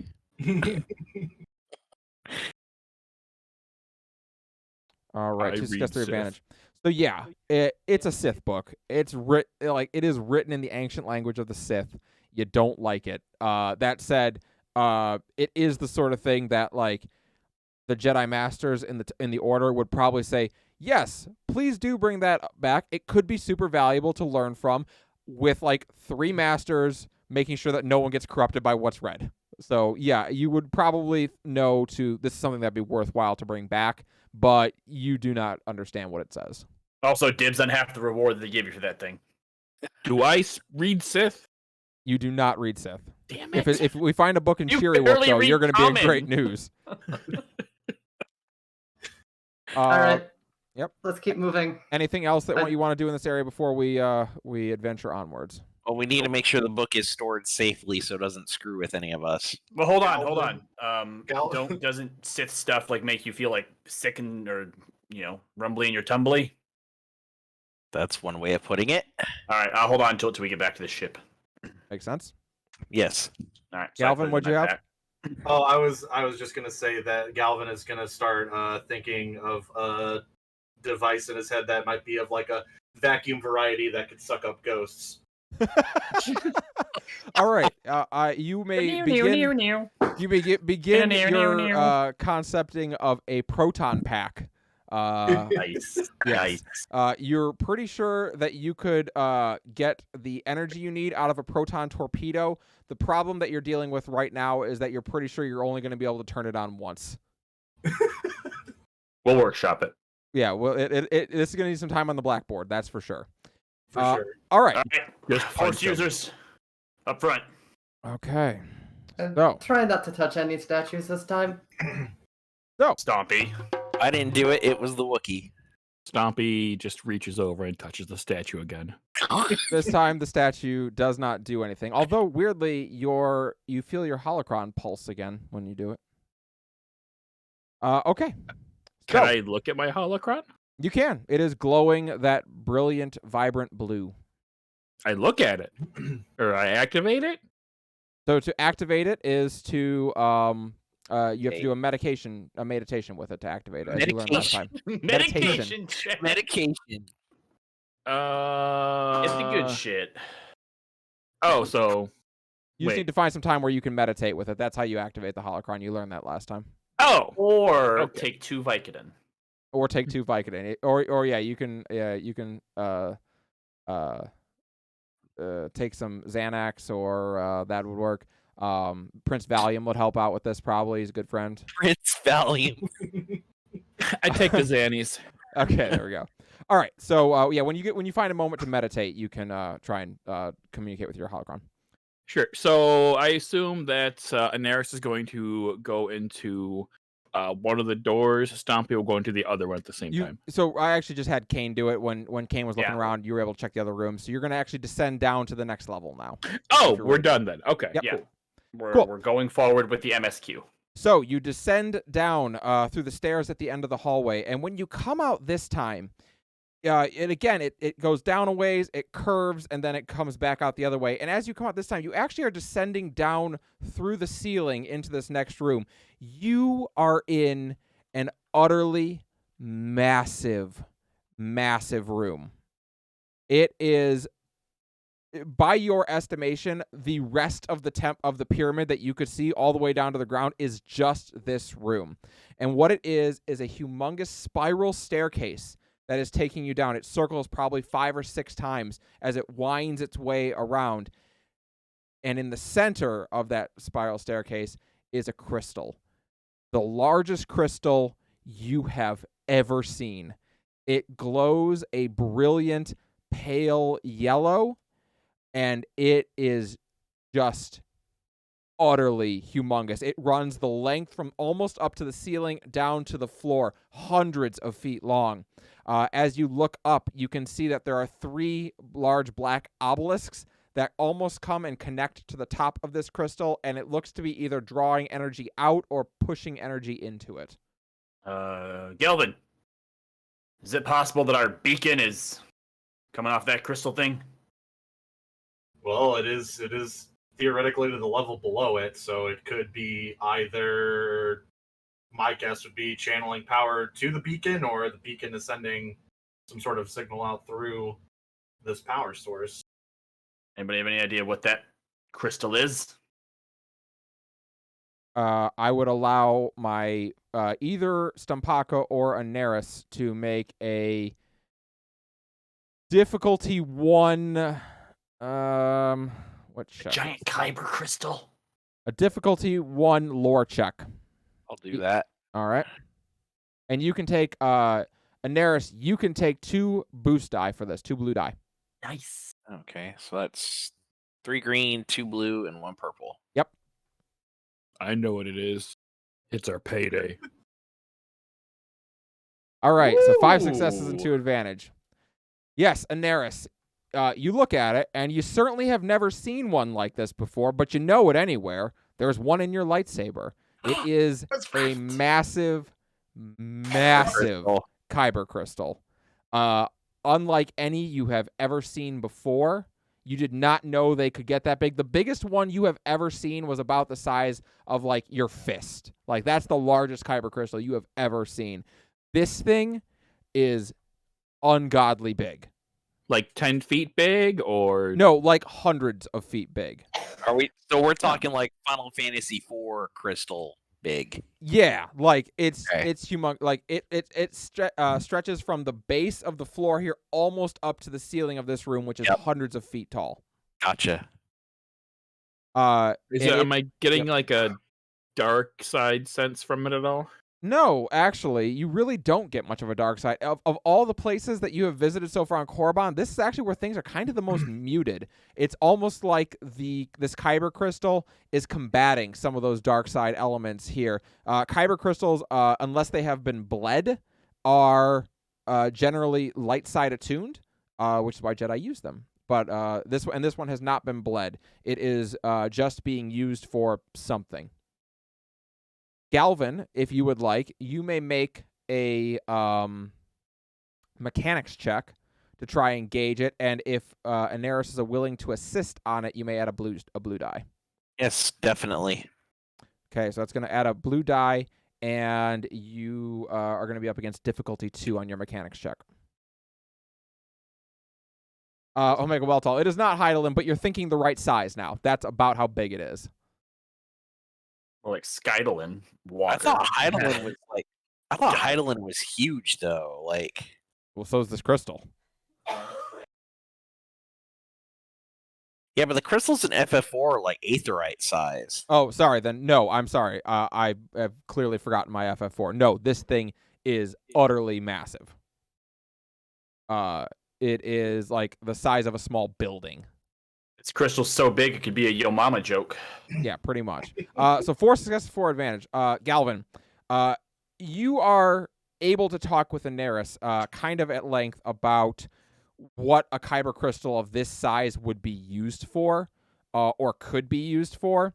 As you discuss it back and forth, Anaris is kind enough to talk to you about the kyber crystal within his lightsaber that powers it. And so you're able to kind of use that to extrapolate how much energy this thing could produce. And by your estimation, this thing could likely power the entire planet. Holy crap. Yeah, So this would be are enough we- energy to power a planet easily. So are we? Do we blow it? Do we blow it up when we leave? I don't know that would be a good idea. All right. Well, Juxta, leaving it here for Sith to find also not a good idea, right? Juxta, at the suggestion of blowing it up when you leave, you hear a voice in your head that goes, "Do it." Yeah, that checks out. We should do that. Well, just keep it in the back of your head for now. Would I guess I wouldn't really know whether it would. What happens when you blow up a kyber crystal? They be destabilize. Oh yeah, if you destabilize the kyber crystal enough, it explodes, and All right. effectively, very well. Look, it's in the end going to be up to Lieutenant here, but old Sith Temple, giant lightsaber gem. They got our way out. It's probably better to destroy it than leave it here for someone else to find. Interesting. Robbie, perception check, please. Oh, boy. Bet it's your girlfriend again. You don't know. We might be What's able to the save difficulty? Difficulty 1. Use success to advantage. Robbie, while they're talking and discussing whether or not it's a wise idea to blow up a kyber crystal that is larger than anyone has ever seen before, you glance up, and not on the kyber crystal, but on one of those obelisks that attaches to it, you see her. She is there looking at it and just saying, doesn't say anything, but she is looking at it as if admiring its beauty. She just Gonna grab Raven's head really quick and turn her gaze towards where I'm looking. Raven, as you feel a hand take hold of your head and start to turn it, Robbie, she vanishes. Bitch. She was just admiring the sight. Raven, your head is suddenly forced upwards, and you're looking at kind of where the obelisk attaches to the kyber crystal. Is Sorry, there a I'm just- reason you forced Yep. my head up here? Yep. Just going crazy. That's all. Let's keep going. Great. You continue downwards then? Yep. Okay. So it takes quite a while to get down this floor. This massive spiral staircase goes around the kyber crystal 4 times, getting lower and lower. But you are able to do so relatively unmolested. You make it down towards the bottom and again descend into the ground. This time you get the sense that you are actually currently at the base of the pyramid and you are now descending underground.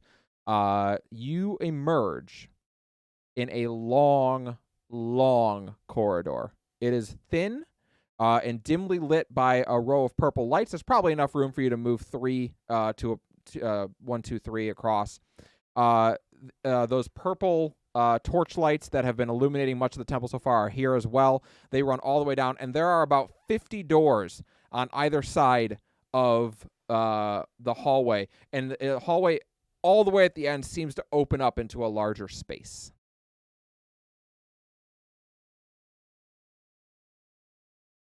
Who wants to knock on each door? How many Some doors of are there? about 50 on each side, probably. Some of them are Oh my opened God. already. Some of them are caved in. Some of them just seem to be sealed shut. But you're welcome to, as you kind of peek into one of them, it is a very plain room. It is almost empty, save for a bedroll and for a wash basin that is in there. And outside of that, there is literally nothing in the room. It is very plain. Plan, Lieutenant. Time to check these for artifacts for the Jedi or no? You're welcome to start peeking through. Go ahead and make a perception roll for me, Raven. I'll keep a eye back out up this hallway when you guys check these rooms. Then I can only imagine where this is gonna go. So Murder. from the map I saw, I would discern this is like the dojo, like residential area. Yep, this is the dormitory, and the dojo appears to be at the end. You're probably walking through the dormitory right now, you would surmise. if they're gonna start checking dormitory rooms, I just Yeah. want to step back out into the stairway, and then when we have a second, I want to try something. Okay. Any sure. difficulty or Difficulty is 1.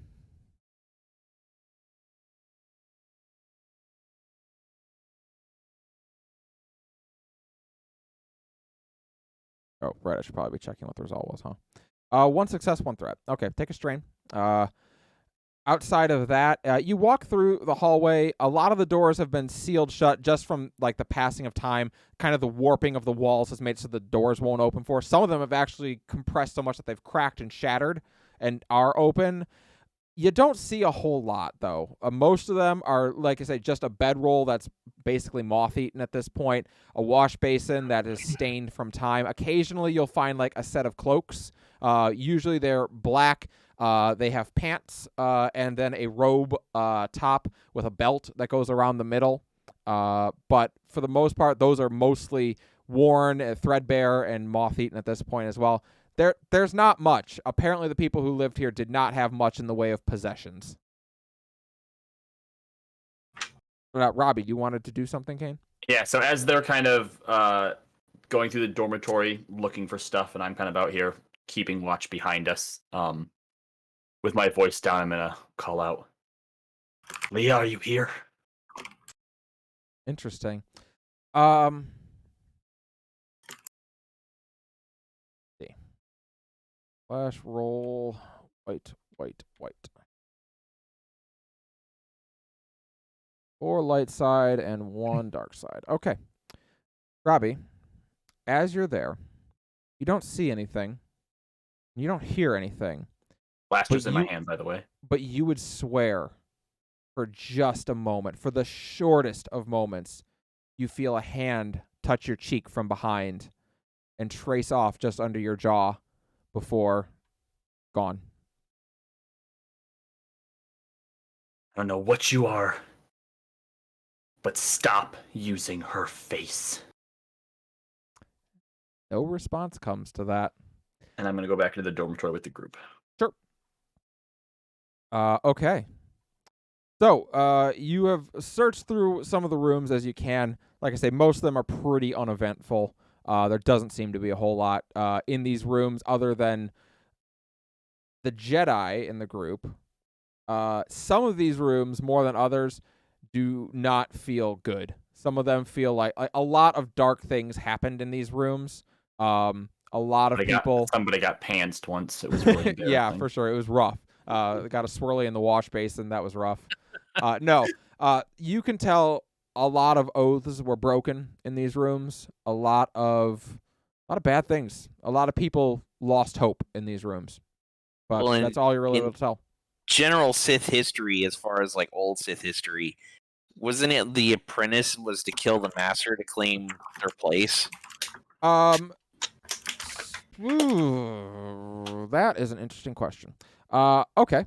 Go ahead and that would be something that I would sense. Go ahead and make a lore roll for that. Difficulty is 3. Oh, jeez. 3 green and 3 purple. To be clear, Sith history is not actively taught in this era. Because the Sith are not actively present right now. Okay, fair enough. So they don't really teach you a whole lot about that. If you happen to study the Sith, you might have some more information, but it's really hard information to come by what Sith training would have looked like. This is actually, like, if not for the fact that you had to come to Korriban for it, this is actually a pretty incredible learning opportunity that most Jedi would never get. What do we got? 1 threat. Okay. So you can't really recall what the process of becoming a Sith is like, or what like training as a Sith was like. You have done a little bit of research into it over the years, just as more of a hobby than anything, especially after events with your master. You wanted to just know more. It was natural curiosity. You have heard of this concept of Sith betraying and eventually supplanting their masters. So you have heard of that, but you really don't know much else. So, do we want to move down the hallway? Yes. All right. The end of the corridor, the room opens into a much larger space. There are 2 large pillars that come down from the ceiling all the way down to the floor, and old weaponry is mounted on racks along them. Most of this weaponry looks pretty shoddy at this point. A lot of it looks like it has not done well in the tens of thousands of years that have passed.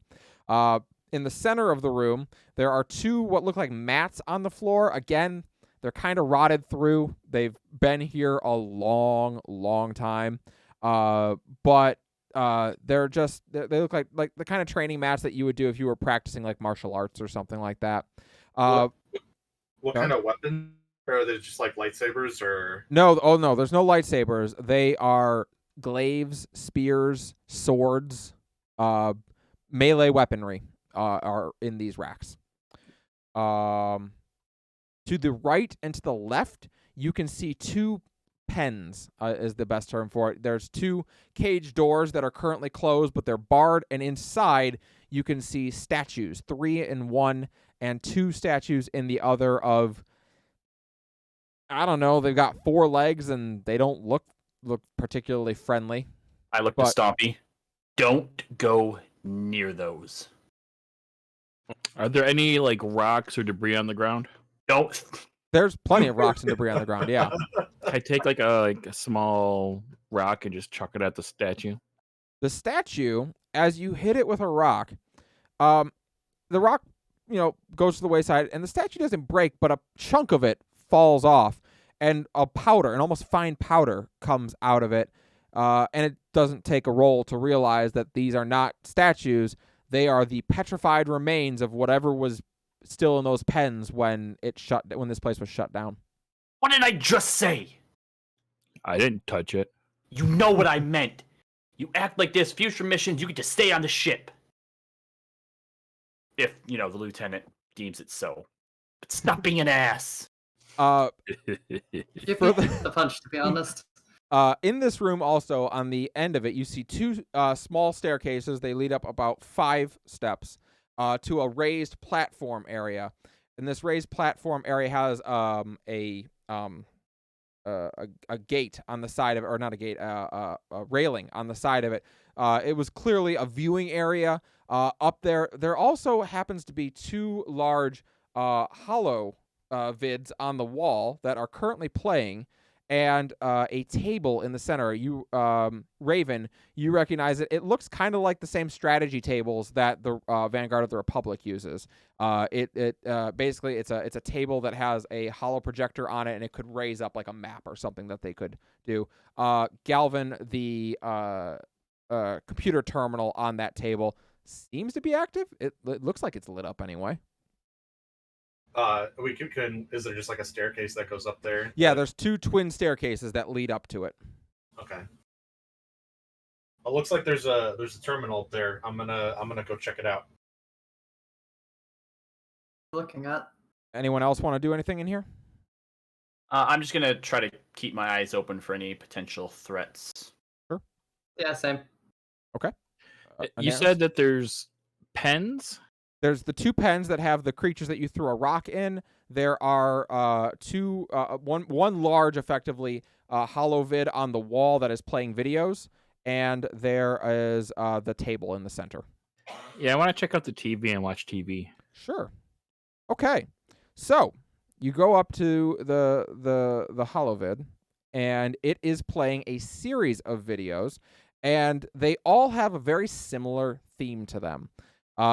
They all show students come down the corridor, 2 of them. They both draw a weapon from the armory racks. In this particular video, you see one take something of a glaive and the other one take a sword. And as they stand back to back, the pens open up, and some of these creatures run out and attack them. And they have to work together effectively to defeat the hounds. In the first video you watch, both of them get mauled and are killed, like almost instantly. They are eviscerated by these creatures. But in the second one you watch, one of them is killed. Only one. The other one is able to survive and is sent back down the hallway at the completion of it. The final one that you watch, both of the young men who are training are able to survive the encounter. And then they immediately turn and attack each other. One of them cuts down the other, slicing across his neck and down over his shoulder, and the other one falls to the ground, bleeding. And the one who made the cut walks over and jabs the blade into their throat and kills them. In this video, the person who stands triumphant is greeted by what looks to be a Sith Lord, a man wearing all black cloak and a mask, comes down and puts a lightsaber in their hand. And there's no audio, so you can't hear what is being said, but you would gather that this acolyte has been made a actual Sith warrior. Stompy just quietly claps his hand. Interesting. All right. Galvin, you wanted to work on the computer terminal. Yep, I wanted to see what I can find. So you power up the terminal, and no computer check needed for what this is going to show you right now. As you fire up the terminal, a map appears, a galaxy map, a very old galaxy map. Much of the galaxy looks the same. It's been tens of thousands of years, but in galactic time, that's nothing. But it is definitely, you can tell just from where some of the stars are in relation to each other that this is not a current galaxy map. There is a number of planets, probably about 20 some of them, that have markers on them. There's no writing that says what the markers mean, but about 20 of these planets, including the one that you're on, Korriban, has a marker on it. In addition, there is one planet very nearby where you are. Well, it's in the Stygian caldera. It's in the same massive system that you're in, but it's not next door. There's another planet that has a flashing marker. Are the rest of them not flashing? They're just... The rest of them are not flashing. The only one of them is flashing. It's also a different color as the other ones. It's yellow instead of red.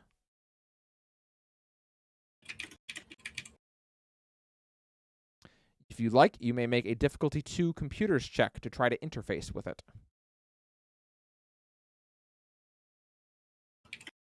Making a series of random beeps and boops and then sticking your interface cable into random plugs works out very, very well in Star Wars a lot of the times.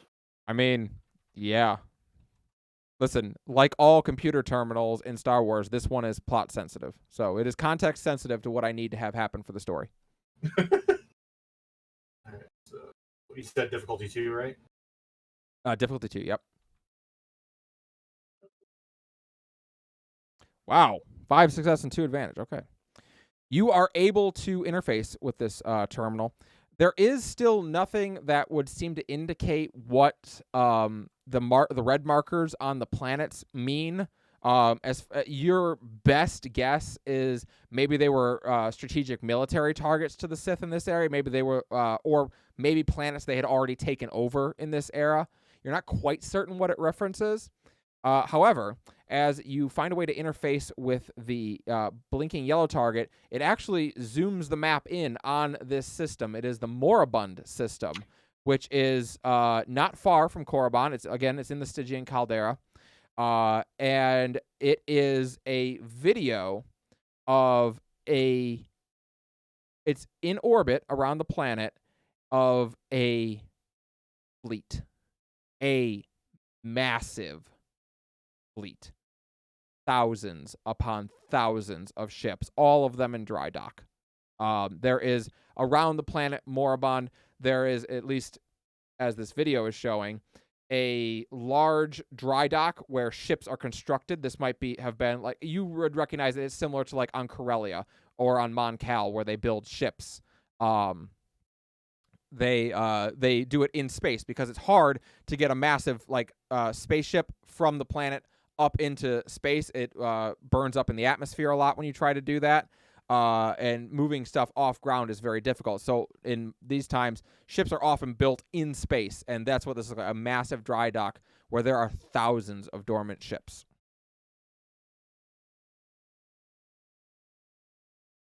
I will relay that information to everyone. Let them know what I've found. You said this planet is like really close to where we're at now, right? I mean, like in galactic terms, you're in the same. It's in the Stygian caldera, which is where Korriban is. Can We I just run down really the street hard and at it? jump onto this planet. You said it's Moribund. How do you spell that? Moribund, Moribund. Quick reminder: is it the whole Stygian caldera is off limits, or is it just Korriban is off limits? The whole Stygian, what most people know, the only reason you would ever go to the Stygian caldera is to go to Korriban. It's the only habitable planet that people know of in the Stygian caldera. In fact, Moribund, while it is a named system, was at one time able to support life, but in modern era, it is not. It's just an arid wasteland with virtually no atmosphere at this point. So, Galvin, what do you think is on this moribund? Looks like there's a fleet of ships that are. Wait, now? I don't know if it doesn't. I mean, this is a very old map, so they might not still be there, but this is still information we could give to the Jedi and the Republic. Right. Does it have the names of any of the other planets that are marked? I mean, I'm not going to ask you to name them off, but I just want to make a note of. It's. I mean, it is a lot of important systems that you would know. It doesn't have their names written on them, but you've seen galaxy maps before. You know where some of these planets are. You see Dantooine on there. You see Coruscant on there. You see not Tatooine. You see Felucia on there. You see a planet named Ossus on there. There's a lot of these planets that are marked that are pretty major systems. Corellia is on there. Again, your best guess is these were either military targets or places they had conquered. All right. Can you put all that information on a tow drive or something that we could take back to them later? Pass that off to whoever we need to. You could copy it onto a holochip if you wanted. Okay, yeah, I'll try to download the data and pocket it. Sure. Okay. All right. So from I think earlier Galvin was looking at plans as to the layout of this place.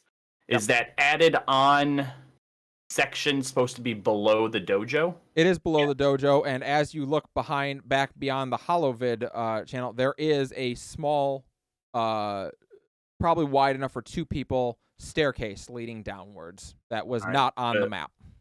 Before we do that, I'll say probably while Galvin was futzing with the computer and stuff, I'm gonna nudge Raven. You doing good now? Fine. And you look at her, and it's she's completely shut off her emotions. So completely different person than when she almost walked off the edge of the cliff? Basically, yeah. All right, good. As you're chatting, Let's Oh, no. the pen doors both open. Oh shit! Of course. That wasn't me. So I start blasting. All right, Right. you start blasting. All right, go ahead and roll for initiative. We are going to, since Robbie, you shot first. Yeah, I did. You are going to get to make an attack that is before the initiative order. However, I am going to still say that everyone is surprised at, oh god, there's combat. So you are going to make a vigilance will check as your initiative roll. And I am going to bring up the enemies that I need. So the light range attack, but I'm using will again. Oh, sorry, by the way, I spelled Moraband wrong. It's Moraband. So that's... Oh my god, what kind of shit show are you running here? Yeah. What's the difficulty? No difficulty. It's just roll it, and we're going to use this to determine who goes first. Oh. What is your... Oh, God, these guys don't get any kind of... 3 success, 2 advantage. Very nice. All right, so there are how many of these? Wow, Wait, hold on. Was so that many to fight? That was my attack roll, right? Is what you were having me do? No, vigilance will. Oh. They are going to use cool presence. Then green. Sorry. Oh, their presence is butt though. All right. Shouldn't 3 have done success. that. All right, 1 green and 1 green. Okay. All right. So did everyone make a vigilance will roll? Yep. 2 success for Kane. I got a whole bunch of stuff. No, I'm sorry. 3 success for Kane. Hold on, I forgot to do that. Let's see. Go ahead.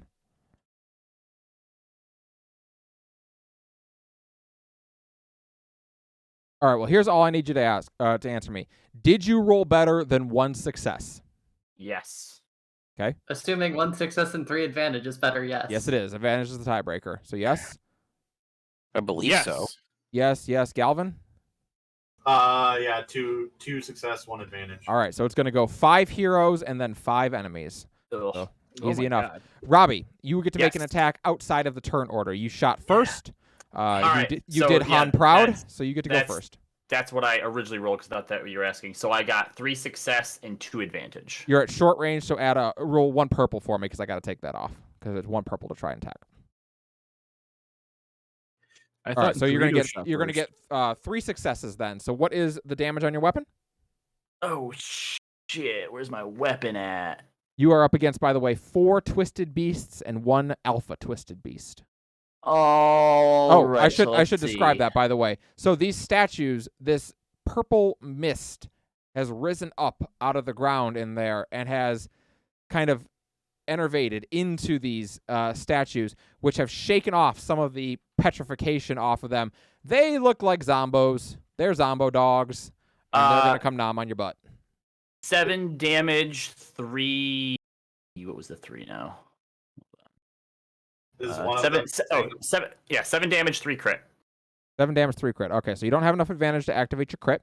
However, you can deal 7 damage. You got 3 successes, so you're going to use 1 success to hit and 2 successes each to raise a damage. So you're actually going to deal 9 damage with that shot, and it has 3 soaks, so it's going to take 6 wounds.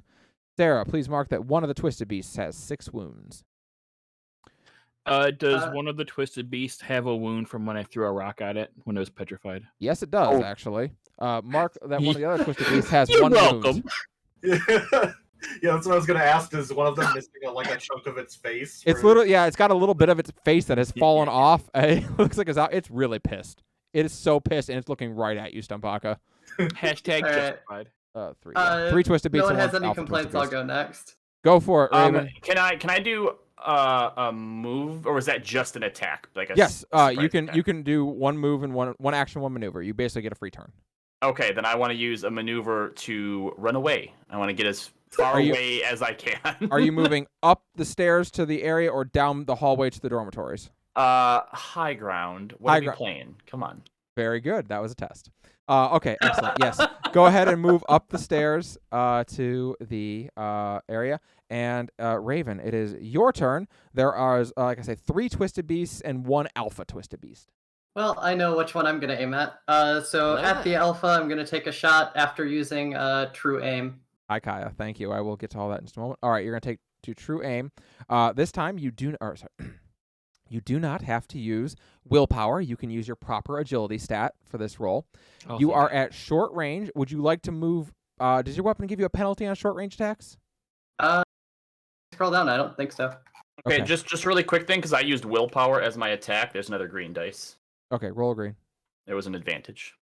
Okay, so you have 1 advantage. You can drop a threat if you want to. If you can. Sorry, drop a strain. Say anything about having a penalty. I assume that would be under special somewhere. Probably. I'll look it up later. Okay, go ahead. You may take your shot. Okay. Difficulty at short range is 1 purple. Okay, and the true aim, since I have 4 ranks in a skill, I have 4 in, gives me an extra green dice. Is that right? Okay, so you have 4 agility and 4 yeah, 4 agility, 4 ranks. So yes, you're going to roll 4 yellows, and then your upgraded check lets you roll a green dice. So 4 yellows and a green. Against 2 purple? 1 purple. If I somehow failed that. Listen, I've seen things. I've seen things in this game. I've seen things that would make you vomit in this well, game. That's 4 successes and an advantage. Okay, what's the crit rating on your weapon? I think it's 3, but... I don't see that on the character sheet. It's a heavy ranged or heavy blaster. Yep, heavy blaster rifle. Gonna have Sarah grab from. I'm pretty sure it's 3, so it doesn't matter. Oh, crit 3. Yeah, right crit there. 3. Okay, yeah. Okay, perfect. All right, so you're gonna deal 13 damage. 1 success to activate or to hit with, and the other 3 to raise damage. So that's gonna be 13 damage to my Twisted Beast Alpha. He has a soak of 4, so he's gonna take 9 wounds. Sheesh. What? 1 Twisted Beast has not been hit. Yes, that's correct. Okay. Next hero. I'll follow up. Raven's blaster shot, Stompy is just going to rush towards that alpha beast. And do I have to spend anything to commit my enhanced force dice to Brawn? No, you can say at the beginning of the fight that you're doing that. So yeah, that's fine. Okay. Yeah, I was going to do that at the beginning of the fight. So I'm going to just lay into it with my lightsaber. Sounds good. Difficulty will be 2, and you may now use your brawn instead of your willpower. Only ghosts make you use your willpower. That's why I picked them. I thought they were cool. That's rude. No, okay. Rude is the boss of this area. Okay, so the alpha isn't the boss? Nope. We wish. Okay, there we go. Now I know what we're doing. All right, so I have yellow and 4 green, and I have 2 difficulty. So yellow and 4 green. What's your lightsaber? 1? Yeah, just 1. And your brawn is 4? My brawn is 4 plus 1 from enhance. Plus 1 for commands. Yep. Okay, so yep, you're correct. Yellow and 4 green against 2 purple. And are you attacking the alpha, or are you attacking one of the other ones, the one that you threw a rock at? The alpha. Okay, go ahead and attack the alpha.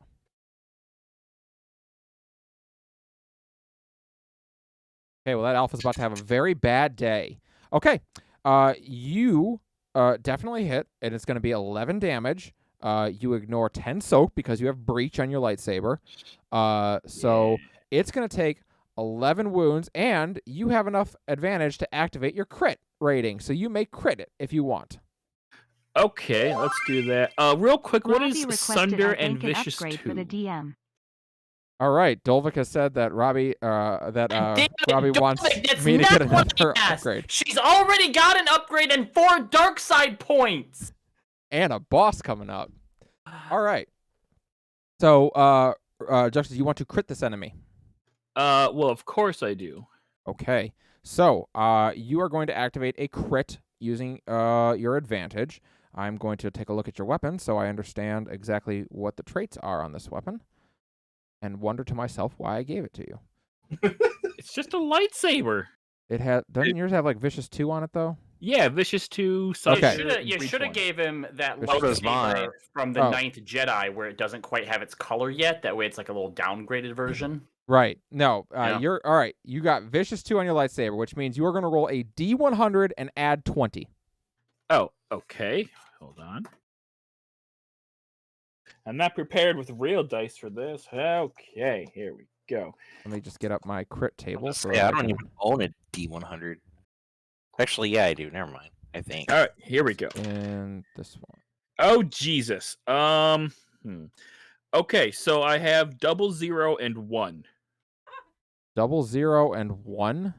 That's 1%. So 1. So you rolled a 1 on the crit table. Okay. That's literally the least you could have done. All Is that right, the so worst? that is Yeah. a Plus that is 20.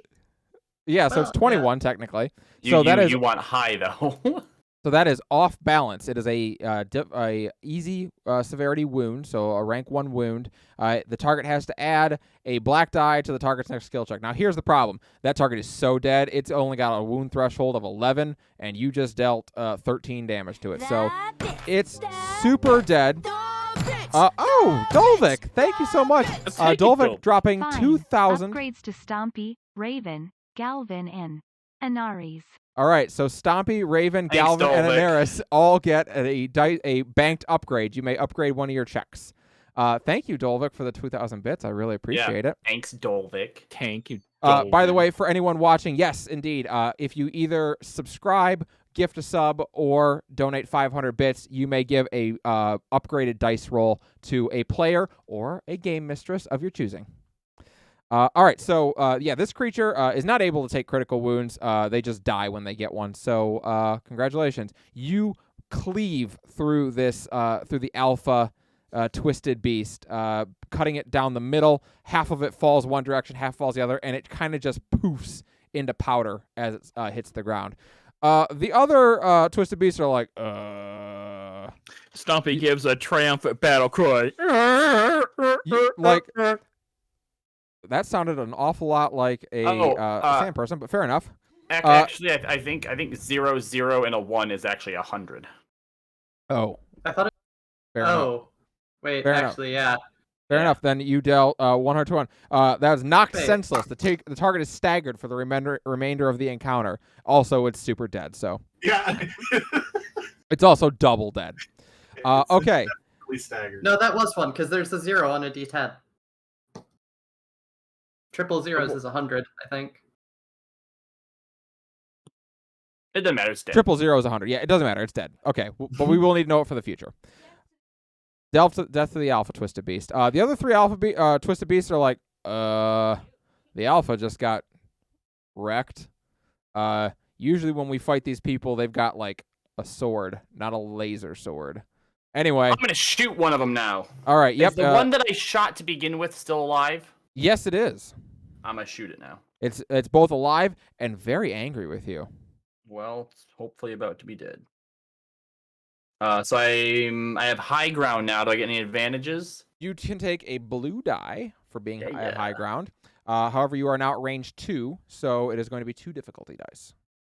Okay. And has this creature acted yet? It has not acted yet So because quick I strike. rolled like garbage on my initiative. All right, here we go. 1 advantage, 1 success. So you're going to shoot it. Pew. And your damage is 7, you said, on your gun? Yep. So it has a soak of 3, so it's going to take 4 wounds, which I believe is enough to off that one. The one that he shot last time?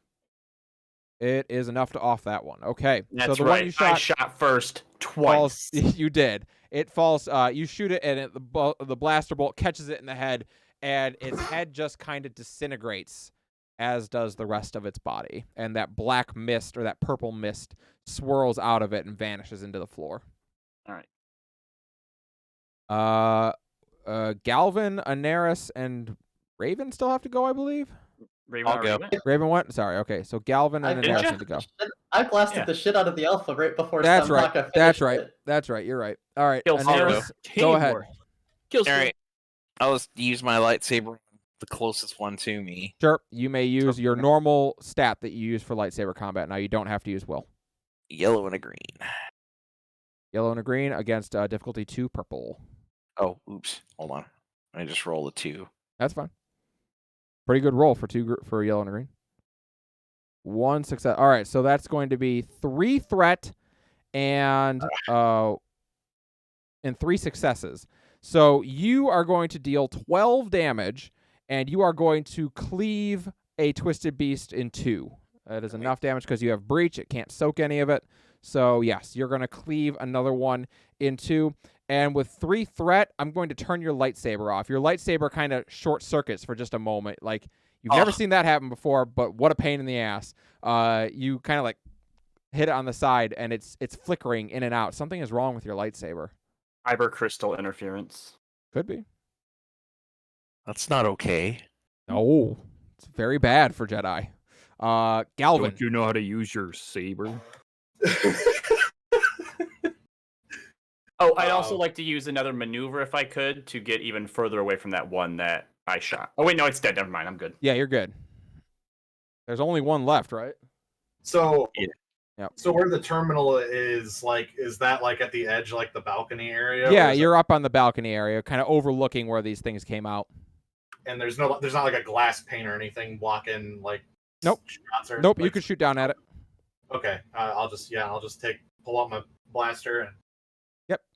Take a shot at the last. You're at medium range, so difficulty is 2 purple. Are you holding it gangster style, Galvin? No. Galvin's not gangsta enough for that. He's actually holding it upside down. Ooh, upsy downies. Would I also get a blue die for having high ground, or Yep, that's fine. let me make sure? Normally, by the way, just so everyone knows, normally the advantage that would be given to you is that you would actually have cover when you're being shot at with the high ground. You would actually get to give them a black die when they try to attack you. So However, it helps these are- with defense, not with offense. Yeah, but these are melee creatures, so I figure I'll just give you it as an offensive bonus. Ah, cool. Oh, fuck. I keep doing that. I'm supposed to be good with technology. 1 success and 2 advantage. Okay. You may spend your 2 advantage to give a boost die to the next person, or to any person, rather. And you may... your weapon does 5 damage, you said? Yeah. So the Twisted Beast has a soak of 3, so 2 wounds to the creature. So your hold-up blaster gives it... you take a shot, and it kind of hits the back right leg of the creature, which it lifts it up immediately, like yowling almost. All of its friends are dead, and it's super mad, and it nevertheless thinks this sucks. This isn't how it's supposed to go. Usually there's 2 people. This sucks. What the hell is wrong with you? But it is going to try to maul the person closest to it, who is Stumpaka. Bring it on. So it is going to attack you with its vicious bite. And I'll just give the boost to whoever's next. That's fine. So it's going to go yellow, green, green against a difficulty of 2 purple. And that is going to be 1 success and 2 advantage. It will spend the 2 advantage to give itself a boost die on its next round that it's totally going to get. And it does 5 damage to you, Stompy. With a soak of 5, do I take anything? No, you take 0 damage. So it bites into your fur and your tough flesh beneath it, and it bites down, and you just kind of look at it, and it goes, uh-oh. Oh, God, we're getting hate rated again. Oh, really? I think this is a for realsies one. No, again, it's only like a handful of people. I mean, unless a whole bunch of people with weird-ass names just decided to... No, it's definitely more bots. Go ahead and ban the bots out. We'll take it out of sub mode. Anyone who's watching, we have to throw it in sub mode just for a moment here while we... oh, my God. Alert box off. Can't have nice things. We're just got to ban out these bots and give it a sec for the all those follows to cycle through, and then we'll take it back out of sub mode and back. I'll put the alert box back on. Sincerest apologies. Being a trans streamer sometimes sucks. What can I say? This puts us back at the top of the order, right? It does indeed put us back to the top of the order. Then I'll just finish off that last thing that's biting my friend. Okay, take a shot. Pretending to bite. Difficulty 2 with a blue. Yeah, no, it's definitely trying to bite you. It's just not very good at it. Despite its attack being called Vicious Bite. Oh, that's a crit, right? 3? Is that enough to crit for you? Is that your crit rating? My okay, crit yes. threshold is 3. So you are going to hit it. Now, remember, to deal the crit, you have to deal enough damage to actually... You have to get a wound through. So, like, if an enemy soaks all of your damage, you actually don't get to crit it. Now, that said, 7 damage. It only has a soak of 3, so it's going to take 4 wounds. And a crit, which will instantly kill it. If 83. you would like to... If you'd like to roll for your crit, you may. 83 is a... Let's see what that is. 83.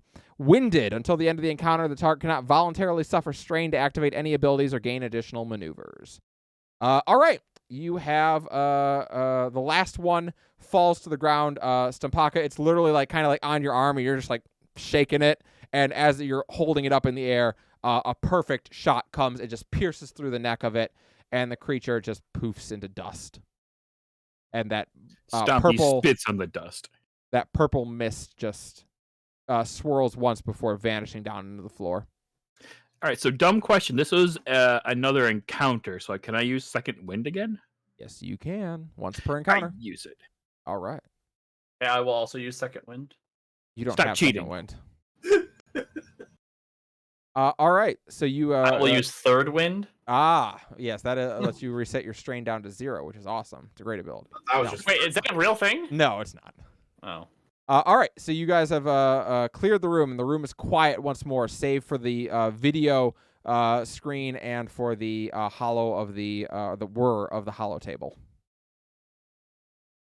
All right, let's just find this Get thing this and get over out of here. I'm tired of this place. Fair enough. And there's a door you said behind or at the top of where Galvin is behind him, right? Yep, correct. All right. Stompy, Oh, Naris. I'm sorry. You would tell me when to take conflict, right? I would tell you when to take conflict. And you haven't yet, right? I have not nobody's told you to taken take conflict. You haven't done anything Seems sus. conflicting yet. Yeah, you haven't really done anything too conflicting. You fought with anger, that's for sure. But Just stab Anaris again.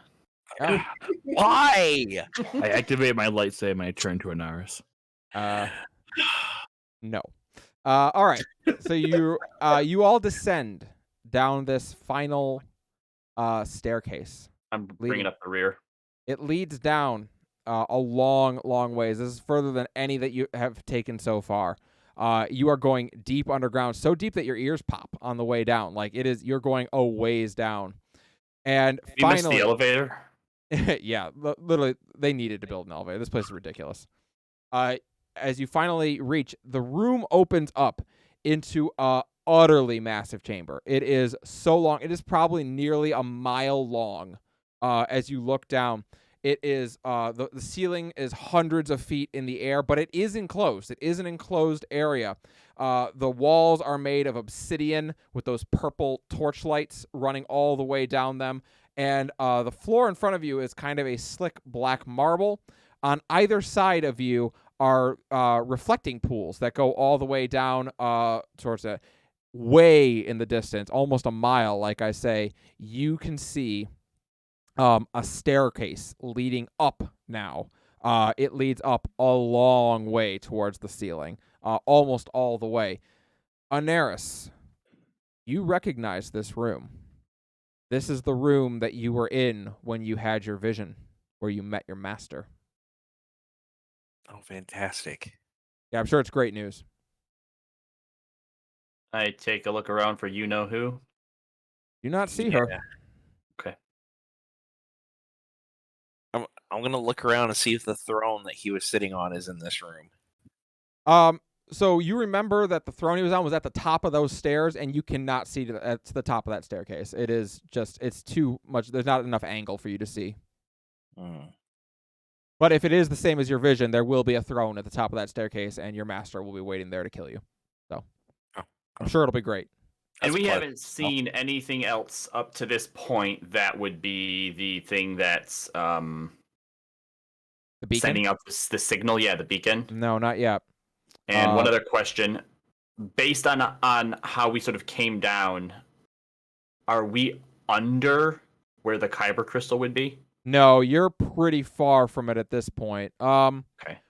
Yeah, no, it's this looks like a whole section that was added on way later from when this temple was built. Okay.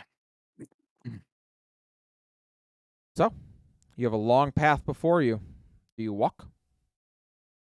Jedi first. Let's walk. Onwards and upwards. Jedi, as you walk forward, it is a foreboding feeling in front of you. You do not like the way it makes you feel. It is cold and empty, and it's like what you felt upstairs, but way worse. Something terrible happened here at some point. Something horrific. Or someone is here who is terrible. Boy Scout. You feel that too? Something or someone is here. Is your lightsaber working? Probably gonna need it. Yes, you've been able to get your lightsaber working. As Kane suggested, the Kyber crystal may have been just interfering with it for some reason. It was it flickered on and off for a little bit, but as soon as you got about halfway down the stairs, suddenly it just worked again like it normally does. Broken clock is right twice a day. There you go. Is there like taking like rests in this at all, or? Yes, you can rest in this game. It is not quite like it is in D&D. Resting in this game, critical injuries can only be healed with proper medical equipment. Usually has to be back on a ship. You don't have any critical injuries, so that's not a problem. But you can rest for a while and regain strain if it's an area that feels safe to do so in. You would not say like here this one feels great. No, you would not feel great resting here. Are you not in good shape, Stompy? Stompy has a lot of strain. Feels strained. Okay, you so could try to meditate. You could try to meditate here to clear up some of your strain. I'm gonna kind of take him aside a little bit and be like, "You good, buddy? Want to take a breather? You got those like powers to use, right? You ain't always got to use your flashlight." And say, if you run into something, you let the Boy Scout deal with it. Kind of stay back a little ways, maybe just like throw big rocks or something at him. Because that worked the first time. Can't do that. Bigger rocks. It worked a little bit. I'll try that. Be careful, all right? You're the biggest one here. You can't go down. Nobody's carrying you back. It's not like we have just like an infinite bag of like into a subspace dimension that we can push you into to carry you back. So you die, you're here. Period. No, you could just 2 people carry me. Nope. Be smart. So, do you want to try to meditate to restore some strain? How long would that take him? You could, if you wanted to take like a 15-minute break, you could probably meditate for a little bit, or at least try to.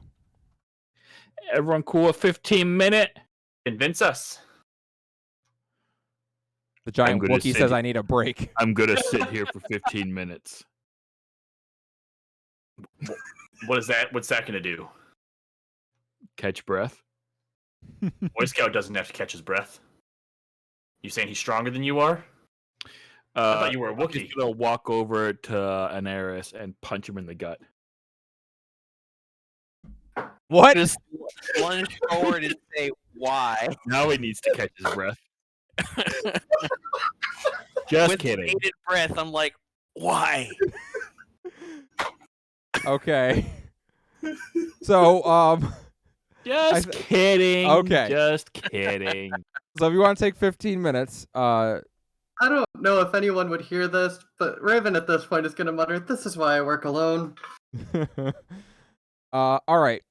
Stampaka, as you try to meditate, go ahead and give me a discipline will check against a difficulty of 2. It is very hard to meditate down here. Balls. All right. 2 threat. Okay.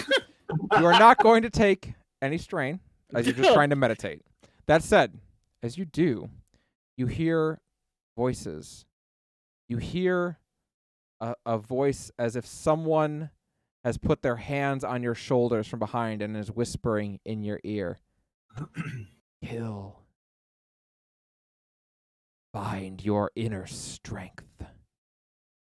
And as it whispers in your ear, your holocron pulses again, and the feeling, it's like it's blasted off of you, whatever that was, and you are consumed in this blue light.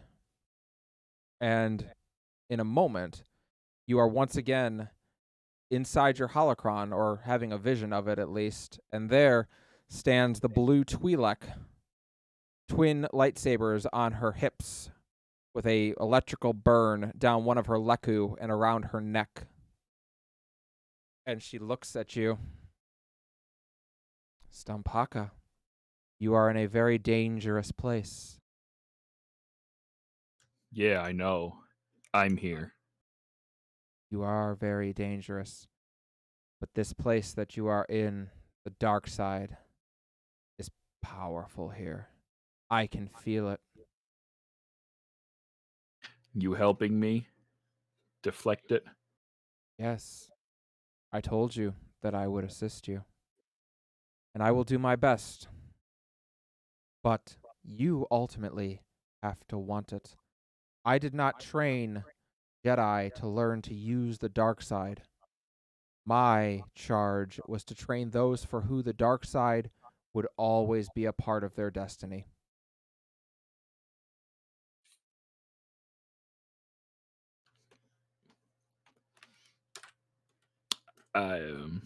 That's good. I mean, I feel like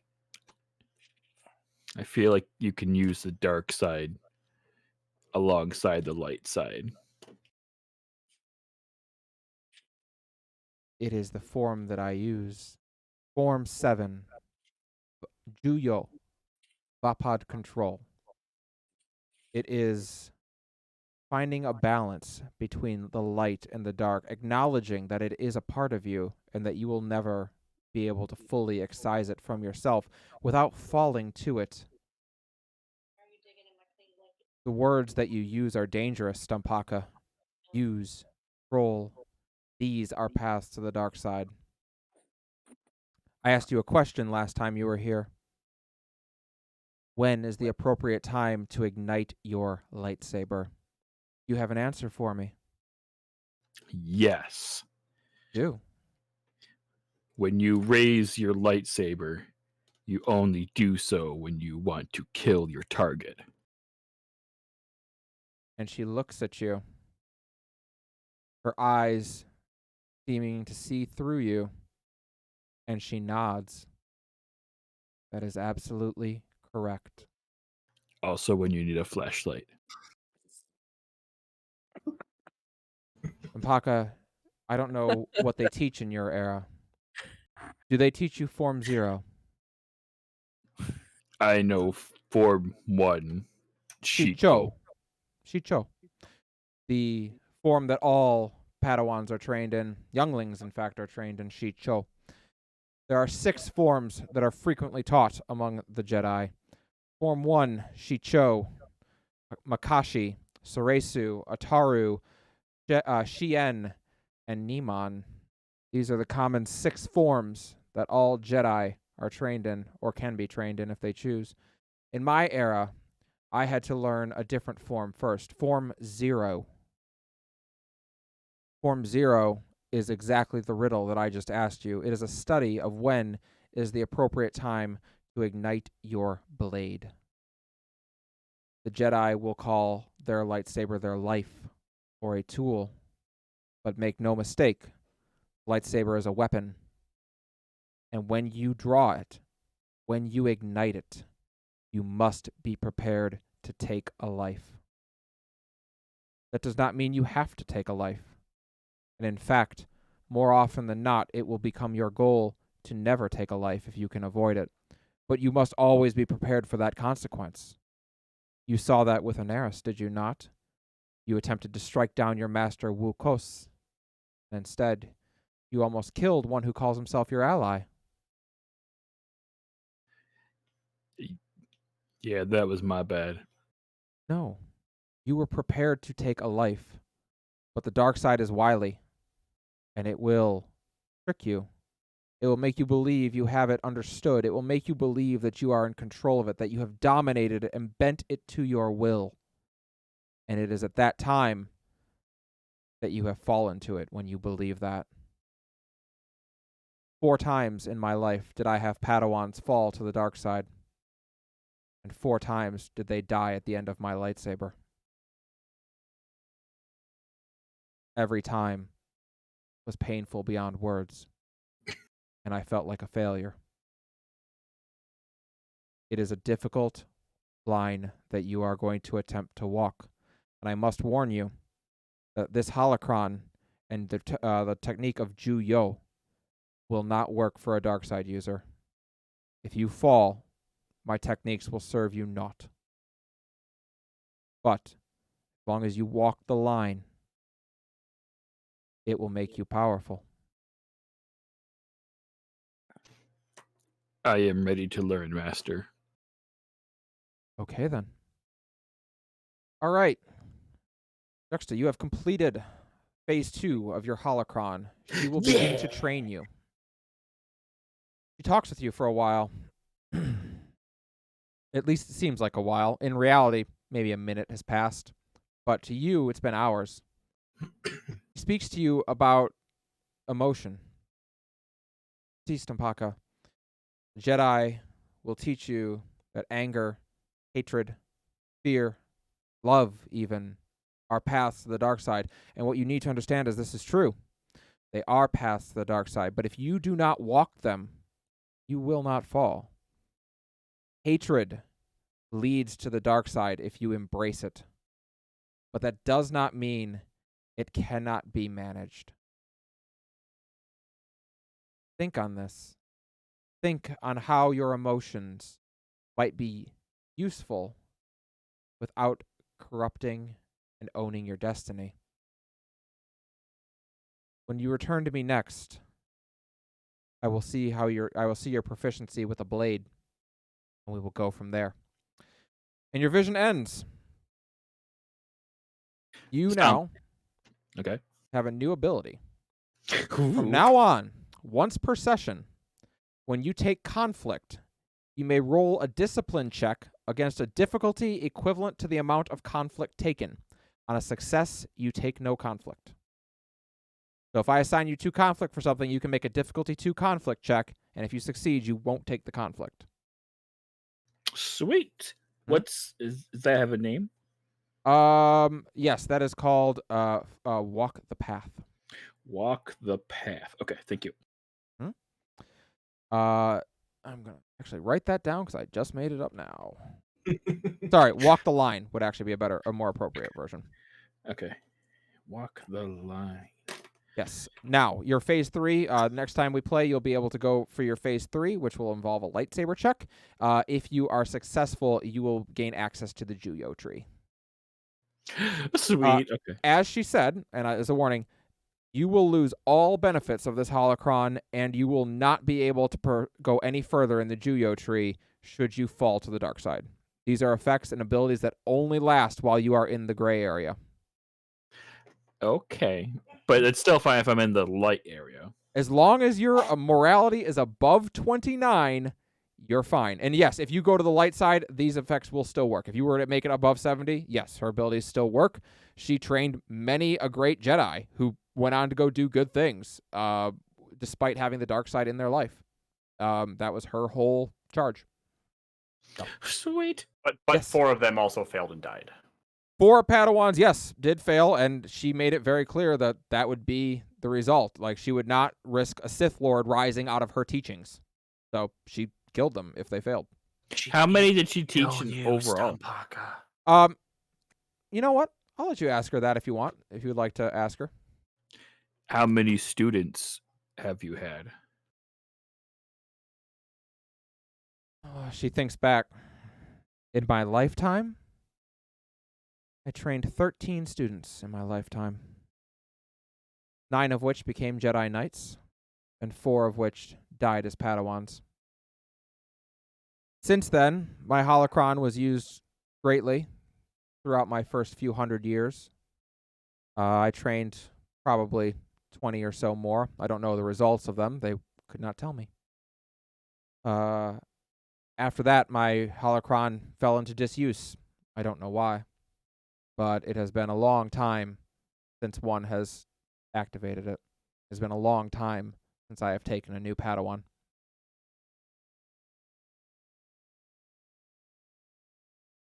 I look forward to your teachings. She smiles at that. Look forward to learning more about you, Stumpaka. And please, know this. That anger, that hatred, that feeling that the world failed you, it doesn't mean you can't be a good Jedi. I lived with it too, in my lifetime. I didn't discover I was force sensitive until I was 19.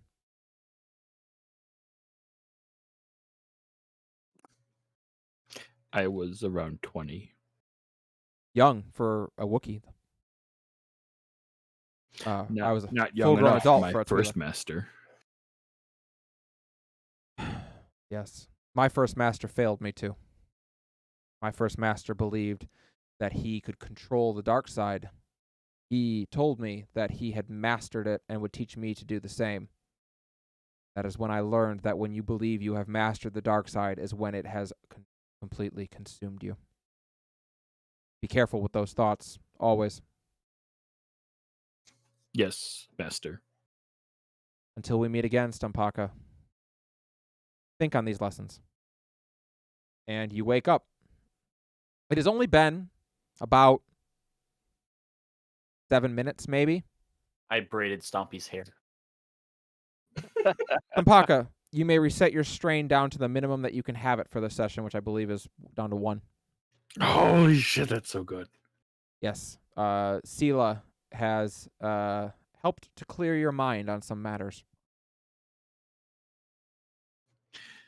Stompy opens his eyes and says, I am ready. Thank you for braid. Yeah, no problem. Very nice. It's actually a really good braid. Like, Impressive. surprisingly, like, how did this guy learn to braid? That's a weird skill for him to have. Yeah, I like it. Well, Stompy already has like braids coming down from like where his chin beard would be. So I where did you braid the back of my hair? Yeah, probably the back of your hair somewhere. You just have like now one like long braid down the back. Nice. All right.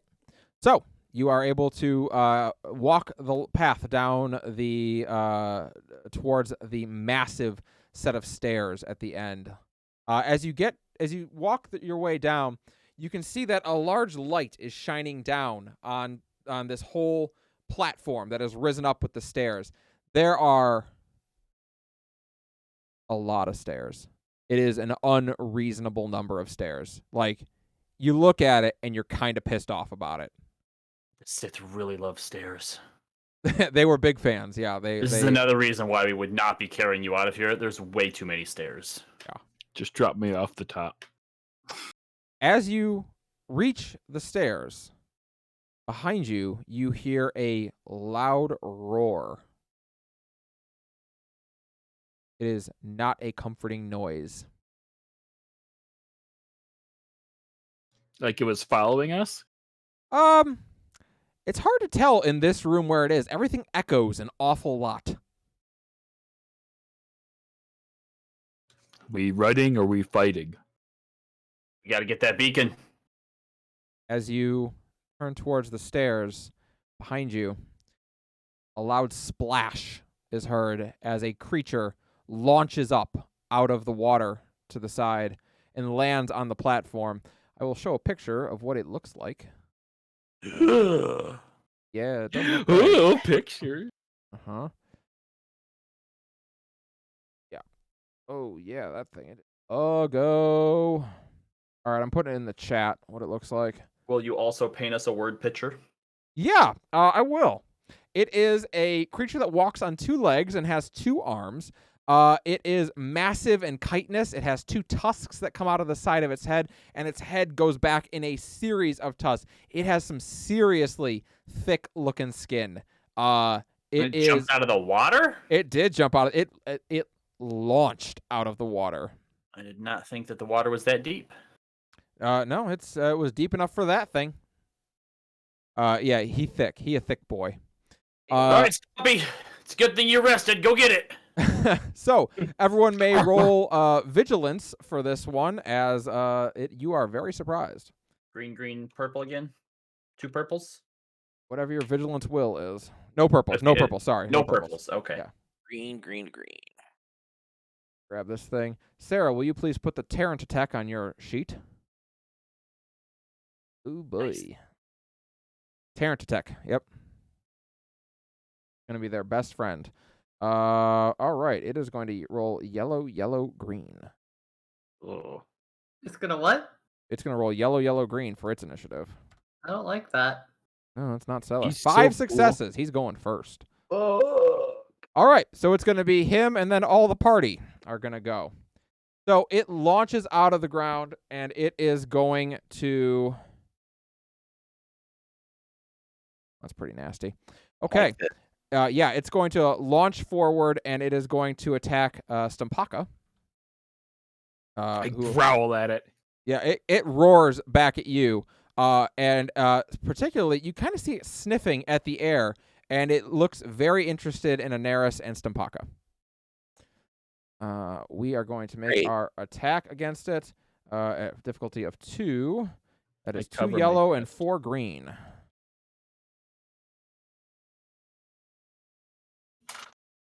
5 successes and 1 advantage. All right. So it doesn't get enough advantage with which to crit you, which is a major bummer, and I'm kind of mad about it. Okay. So it is going to this hit might be a bit rocky. It is going to hit you, Stumpaka, for 12 damage. Oh. What is your soak? Oh, 5. All right, so you're going to take 7 wounds. I don't suppose that this attack is energy based. It is not. It's poisonous tusks are hitting you. So poison. Nice. Yeah. It is going to hit you for 7 damage and 5 strain. Well, 7 damage, 5 strain. Okay. Yep. You could have taken this without resting. No, he'd be unconscious right now. Yeah. All right. It is the party's turn. Everyone gets to go before it will go again. I start blasting. And I start blasting. All right. Go ahead. It is going to be, you're at short range right now, so difficulty is just 1. All right. And it already acted, so no quick strike, unfortunately. Not this time.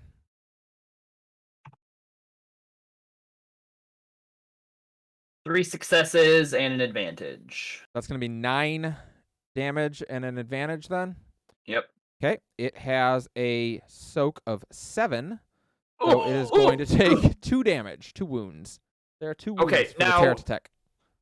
The stairs that you mentioned, those go up towards the throne, not They go down. up towards the throne, yep. Okay, I'm going to use my maneuver then to run up the stairs to get into medium range with this thing. All right, you are able to run up the stairs towards medium range. Because I assume that it's between us and the door, right? Correct, Where we came in? Yep, it came up behind you. I have to run the other way then. Yep, sounds good. All right. Going after it with a lightsaber. And going I after go, the lightsaber. Raven, get away from it! Anaris, you may attack it with your lightsaber. Difficulty 2. It's a yellow, a green, and 2 purple. That is correct. And could I interest you in a light side point, which you have 1 of? Don't Can do it. I confer with the rest of the party on this He's one? trying to confuse absolutely. you. I would say it's the only one we have. Right. No, I'm not going to use it. No. Okay. But remember, you 4 do have an upgrade that Dolvik gave you. Yes, banked upgrades. You do have those. I will use one of those. You may use your banked upgrade. So mark off that you do not have one anymore. You may roll yellow against purple. Okay, so I'll just re-roll then. Does this thing really not have adversary? It does have adversary. I'm sorry. It's yellow versus purple-red. Son of a... Okay. I'm sitting here like, how does this thing not have freaking adversary? I mean, you're the DM. You could just, if it didn't, you could just give it adversary. No, this thing's tough enough without me making it stronger. I actually made it weaker. Okay. Okay. What do we got? 1 advantage. All right. So, it's going to miss. You may relieve a strain if you have one. Okay. Anaris, you feel something right now. This thing just launched up onto the platform and attacked Stumpaka, and it fucked him up. And you feel a pull that you've not felt before, and it tells you something. It tells you that you, even though you missed, you could do some good here. You could save Stumpaka. You could help. If you just reach out and take control of the situation. If you wrest control, you could help Stumpaka. You know you can. I'm going to get some conflict here. Go for it. Listen to the voice. Oh my God, I was going to offer you a light side point if you were going to say yes. I can't believe you said I'm so happy. All right. So. Oh, really? Yeah. All right. So you feel it in this room, especially more so than anywhere that you felt it. This thing has killed many Jedi, and you don't like it. And even though you missed, you reach out and feel this dark energy in the room. But it's okay. Even though all the things that have been taught to you, you've always been told like no, once you feel the dark side, it dominates your destiny. It controls you. That isn't what's happening in here. You control it. You have wrested it into your grasp and squeezed. I'm going to need you to take 5 conflict. Also, Great. Stumpaka, you may heal. What is your willpower? 2. No, Anaris' willpower. 3. Stumpaka, you may heal 3 wounds and 3 stress. Whoa. And 3 strain. This energy that you wrestle out, you literally force it towards Stumpaka, and it this green energy coats over your wounds, Stumpaka, and seals them back shut. And you feel relieved by that. The poison has been siphoned out of you. Stompy gives a nod and a look of, not bad. Okay. All right. Who's next? I'll go. All right, Raven. Okay, I'm gonna book it up after the stairs with Kane. Yep. So using maneuver to move out of range or up to medium range. Yep, and then Okay. I'm going to take 2 strain for true aim. True aim. Okay. Okay, so you're going to spend 2 strain to take an extra maneuver to true aim. Yep. Okay. Yep. That's fine. And what the hell? I'll use my upgrade dice too. Okay. And then take a shot. All right. Difficulty is 2 purple. Sorry, 2 purple and a red. Purple and a red. It has adversary 1. When I was playing this game for my first time, one of the first major enemies we fought had adversary 3, so the minimum the roll could be was red, red, red, purple. And we're like, ugh. What? Yeah, we were like, it went badly for us. So that extra upgrade gives me 5 yellow, right? Yep, sure does. And 5 then yellow red, purple. against red, purple. Oh. How? 8 advantage. What? Well, Wow. What do I even do with that? with 8 advantage, you can give literally everyone else in the party a boost die. Can she put them all into one person? No, you can only have 1 from 1 person. So you can get them from multiple people, but you can only get 1 from 1 person. So I guess you would give the rest of the party a boost die. Yeah.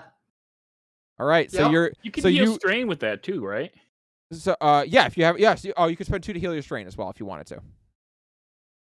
I'm alright on strain right now. All right, so you is it scramble up for the every 2 advantage, you can give a boost to one of your party members? Correct, yes. Okay. So you scramble up the stairs and spin around, and you take an extra moment to focus in, strain a little bit to do it, and reach up to take a shot. And the shot goes a little bit south of the target. It blasts right between the creature's legs and causes it to rear up and roar, but it exposes its fleshy underbelly to everybody. Totally intentional. Yep. They will all totally get a boost die. All right. Either think Galvin, that's I believe, my is turn. up, right? Oh, okay. Galvin or Stumpaka are up next. One of the two. Go ahead, Galvin. All right, I'll. So Galvin, I'm Oh. going to tell you right now, this thing has 7 soak. Your weapon does 5 damage, and I'm not saying you can't shoot, because you could absolutely roll 4 successes and 3 crits or 3 advantage and deal a crit to it. That could absolutely happen. But I'm also going to tell you that this is Star Wars, and when you can't fight, usually there's something context sensitive that you can bullshit your way to if you make a good argument to the DM. So what does the stun setting do on a blaster? Is that just like a non-lethal sort of damage, or It deals its damage in strain instead of dealing it in wounds. So if you wanted to knock someone out, you could basically put them towards their strain limit. You're gonna make me look up how much strain a Terrantech has. Okay. Well, guess what? It doesn't have as much as it has wounds. Wound threshold. I'm not feeling too good about that decision. It has taken 2 wounds. Yes.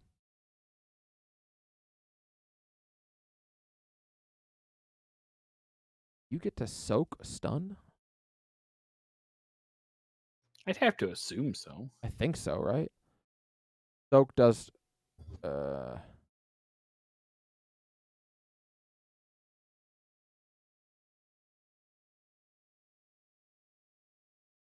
Okay, soak does still apply to stun. Okay, thank God.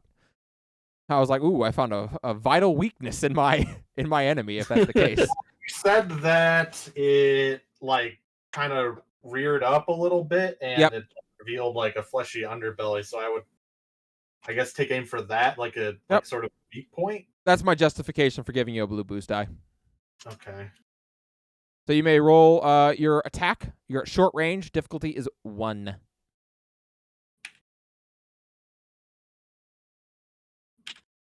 Is it 1 red? Yep. It is 1 red. Yes, because it upgrades once. Yep.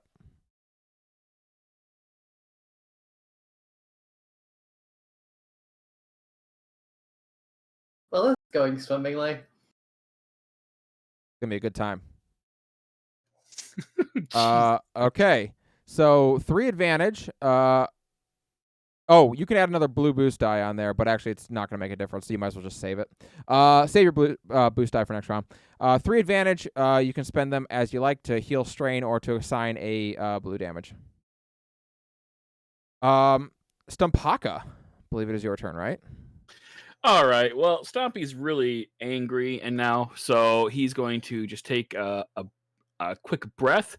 When it says as an incidental, that means like free action, basically, right? Yep. All right. So free action or incidental second wind to heal 1 strain. So now I'm at 1+1. Sounds good. Well, you would take a strain off, right?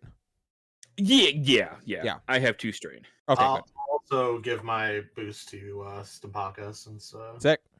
All right, you have 2 blue boost die, and 3 blue boost die because Raven gave you 1, Galvin gave you 1, and you have 1 for Raven's shot. Oh wait, no, sorry, no, it's 1 for Raven, 1 for Galvin. You're right. 2 blue boost die. All right, well, we're gonna fuck this thing up with my lightsaber, and so I have my enhancing my brawn, and I'm going to spend my upgrade. And yeah, I'm definitely going to use that light side die. I don't know why you guys didn't do that. So yeah, using that too. Oh, sorry. I also wanted to like move away after I shot. Okay, yep, that's fine. You can move up to medium range. Damn it. All right, you may use the light You are side the die. Worst. What does light side do again? Is that just an upgrade? Upgrade your dice check. Yep. All right, so then I'm at let's see, yellow, green, blue. Yellow, green, blue. You have 3 green because you have 5 brawn right now, right? Yes. So yeah, 2 yellow, 3 green, 2 blue against 2 purple. Or sorry, three yellow. Oh, even better. 3 yellow, 2 green, 2 blue, 1 red, 1 purple is your roll. Here we go, boys. Oh boy. All right. Damn. So 1 success, 6 advantage, and 1 triumph. Stumpaka, I need to know what is your the crit rating on your lightsaber? Is it 2 or 3? It's 1. Yeah, he has the same as me, so it's a 1. Oh, okay. Okay, well, that's gonna do 6 crits then. Yeah, I'm gonna do 6 crits. What can I do with triumph? The triumph is basically your it's a crit. free crit. Oh, okay. It basically counts as a success and it's a free crit. So, I mean, there are other things you can spend it on, but that's what you're probably going to want to do here. So can I wait? So I'm sorry, I'm just trying to understand. Yep. So the 6 advantage, do I put each one of those as 1 crit? Yep. Because my crit is 1. Yep. That's it. So 7 crit. 7 crits. You're right. So 7 crits, which now in this game you don't actually deal them all as separate crits. You deal as 1 crit plus 60 for the other 6. Plus you have 2 vicious, so it's actually going to be a plus 80 to your crit roll. So go ahead and roll a D100 and tell me the number, and we're going to add 80 to it. Alrighty. It takes 3 wounds. Or no, sorry, it takes 10 wounds because it's got breach. I got 80. 80 and a 0. So you rolled 80? I rolled 80, and then I add 80. And you're going to add 80 to that, huh? Jesus. 160. Okay, well, it's just dead. Because 151 plus is just dead. Oh! Yeah. Why All are right. lightsabers so overpowered? So I have It's to Star check. Wars. Like, what's weird to me is that they both have a lightsaber that has a crit rating of 1. Normally, your lightsaber starts with a crit rating of 2, and you can upgrade it to 1. So I'll double check your lightsabers in between sessions. I don't like to do that during session, but I'll double check your lightsabers That's in between. ridiculous. Okay. So- okay, sure. Yeah, it's that's really what you good. gave us? Like, don't get me wrong, lightsabers are very good. They are very powerful. Holy shit. Okay, so Stumpaka, in a rage, you charge forward and bury your lightsaber into that exposed underbelly and carve upwards. And something happens as you do this. You have something of a revelation. Not like what you felt here before. This isn't the voice talking to you that has been.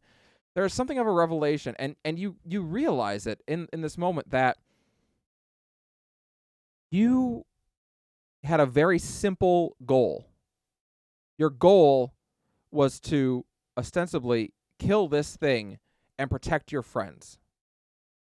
And in that moment, your rage helped you to achieve that goal. And that's kind of what there's something there. That's a thread of thought that kind of lingers in your mind as you carve upwards and slay the Terran tech. If anyone wants to make a xenology roll against a difficulty of 2, you may to try to learn something about the Terran tech. But I'll you don't do it. have to. Okay, go ahead. Make a difficulty 2 xenology roll. The Tarantitech. Sorry, Tarantitech. Purple. Stompaka realizes put the shiny end into the other person. Yeah. Man.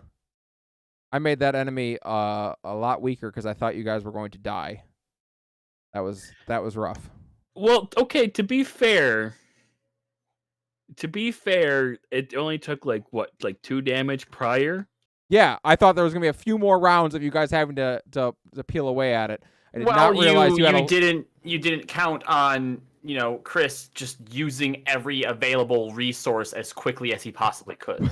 Right. It's not even that. I just didn't realize that your lightsaber rating was 1 or your crit rating was 1. I thought it was 2 or 3.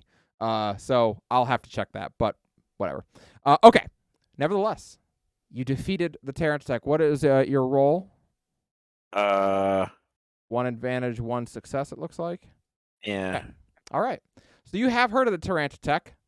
It is not a commonly seen creature. It's almost not seen on. It's seen on very few worlds. You know of 2 that the Tarantitech is native to. One is Korriban, and the other is Dathomir. Neither of them are planets that you are allowed to go to because they are very bad. The Tarantitech is known as the Jedi Killer. It literally feasts on Jedi blood, and can detect the Force in the area. It can locate Force sensitives, and it likes to drink their blood. Oh, That's pleasant. Hey, that's 2 wins for the regular people. It doesn't go after our blood. So Sarah was able to look up the proper stats for your guys' lightsaber. I will send them to you after this session. was it basic lightsaber? No, there is just a standard lightsaber model that you can have. I'm going to drop it in the chat. I swear that's what you gave us, but okay. It is. Yep. Go ahead and drop the. You can drop it in the in any of the Star Wars chats. It's fine. That's the lightsaber that you have. I was sitting there thinking, like, oh, man, I don't remember my lightsaber being that good when I got it. Got it. All right. Sorry, I may have given you the wrong link at some point. But yeah. Anyway, that is the Tarantitech. It is a jerk. So, it was used by the Sith for a very short period of time to hunt and kill Jedi. And they stopped using the Tarantitech for that purpose when, more often than not, the Tarantitech just turned and then ate their acolyte who was handling it. So, also ate the Sith. yeah, it does not distinguish between light and dark side Force users. It just likes drinking Force sensitive blood. So, all right. Likes them midichlorians, doesn't it? Perhaps. All right. So you have defeated the Tarantitech. What would you do? Going up Everyone the stairs. okay? Yep. Mm-hmm. And you look up and kind of frozen in place as he was about to do something with his vibroblade and his blaster. Kane's just like, yep. Yep. Puts the vibroblade Ready away. to go. That was going to be really cool. Yep. Just really Was gonna do something really cool. Was gonna MacGyver that shit, but yeah. I'm sorry. Next time, let me know. Nope, all good. No, you did good. Good job. All right. Stampaka. Take 2 conflict for your rage. That said, you may use Seal's ability if you wish to try to negate it. Yeah, let's try that. All right, so make a discipline check against difficulty 2. Oh, that's not going to be good. Yeah. Discipline is one of her primary abilities that she had to learn because she was not very good at it. She didn't have very much. Yes, it is.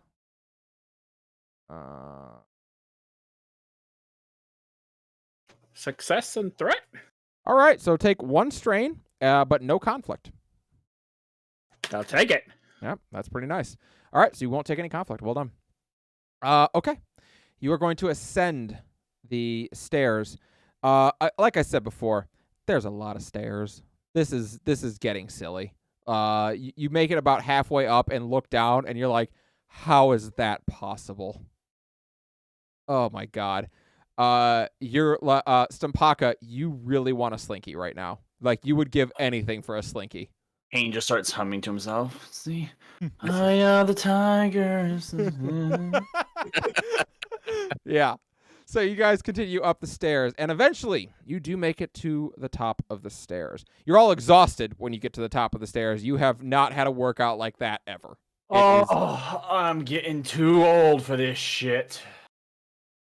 You make it to the top of the stairs, and up there, you do not see a throne, Anaris. There is not a throne with a man sitting in it this time. Instead, there is a massive sarcophagus sitting on a humongous black steel pedestal. There's a set of 4 small stairs that lead up to the pedestal. And yeah, it is a black steel sarcophagus on a pedestal in front of you. It's not at all. Sure, that's gonna be fine. Galvin, your pad, your holopad, this is definitely where the beacon is coming from. Can I look around one more time for you know who? You may. You do not see her, though. Okay, no, that's good. That's good. I feel relieved. Well, looks like this is the place. Where's the throne? All right, Stompy, lift the lid off of that thing. Oh boy. Okay. That is going to be a. If you would like to do that, you may try. Just gonna have her rifle trained on this thing in case a ghost comes out. Same. Yes, I shall try, but hold on. I want to use my would this be an athletics check? This would be an athletics check against difficulty 4. Okay, so can I let's see. Man, you know what would be really cool to have right now? A destiny point. Relax, I got the force. I'm going to use my force power and enhance to spend a force to gain a success or advantage. Okay. Oh, wait, I have to roll an enhanced power check. Yep, you'd have to roll the check. So roll your force rating in force die. Assume that's 1. It's white, right? Is 2 white pips. Well done. So yes, you may you've generated 2 force points to use. Can I use both of those? Let me look at the enhanced tree, but I believe so. It says may spend force to gain enhanced tree. When making an athletics check, force user may roll an enhanced power check. User may spend that to gain. Yes, you can spend as many as you generated. Holy You generated 2, so you may add a automatic success to 2 successes to it. So go ahead and roll a difficulty 4 athletics check and add 2 successes.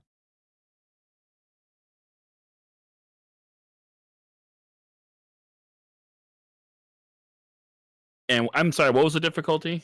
4 purple. Sorry, I have a memory of a goldfish. No worries. 1 failure. Okay.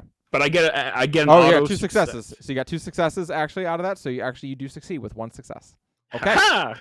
So you, Stumpaka, you ascend the platform, and here more than anywhere, that dark feeling, that cold, that emptiness radiates. This was the body of someone who was not a good person. They did bad things. You can tell that just by being near it. You do not like the feeling of it. Yet you work your hands underneath the edge of the sarcophagus and you lift, and you can tell it's locked. It has been sealed shut, and yet, but you're a Wookiee. If there is one thing that you are built for, this is the one. So you work and you get your shoulder underneath it and you wrench north. And as it lifts, you can hear the locks bending and crumpling and finally snapping, as does the computer system that also controlled the locks and could have just been opened. But nevertheless, that's not the point. You destroy those systems and wrench the door open, or the sarcophagus lid open, and it flings open. Galvin. Yeah, buddy. Galvin, as this happens, the beacon stops functioning. Can I look inside? You may look inside. Inside is not what you're expecting to see. It's your master, Wu Kos. No, I'm just kidding. What? Lightsaber! Murder! No. Inside, there's actually not a body at all inside this sarcophagus. The whole thing is actually more of a platform. It's like a table underneath it. And in that table is an indentation, roughly in the shape of a pyramid facing down, as if something pyramid-shaped at one time sat inside of it. But it is not there now. There's nothing. Yeah, there really is nothing now. The beacon is no longer giving off a signal. Right, but whatever was giving the signal should still be there, and you can like if they need it fixed up, you could. Did we come here to retrieve the beacon or to destroy the beacon? To just investigate it. Oh, to just investigate it. All right. Well, yeah. Let's just find out what was making it. Right. We can send it back, and if they want you to fix it, you can fix it. If they don't want you to fix it, and they want us to destroy it, then mission accomplished. Galvin, mechanics check. Difficulty. Get off this hell rock. Difficulty 2.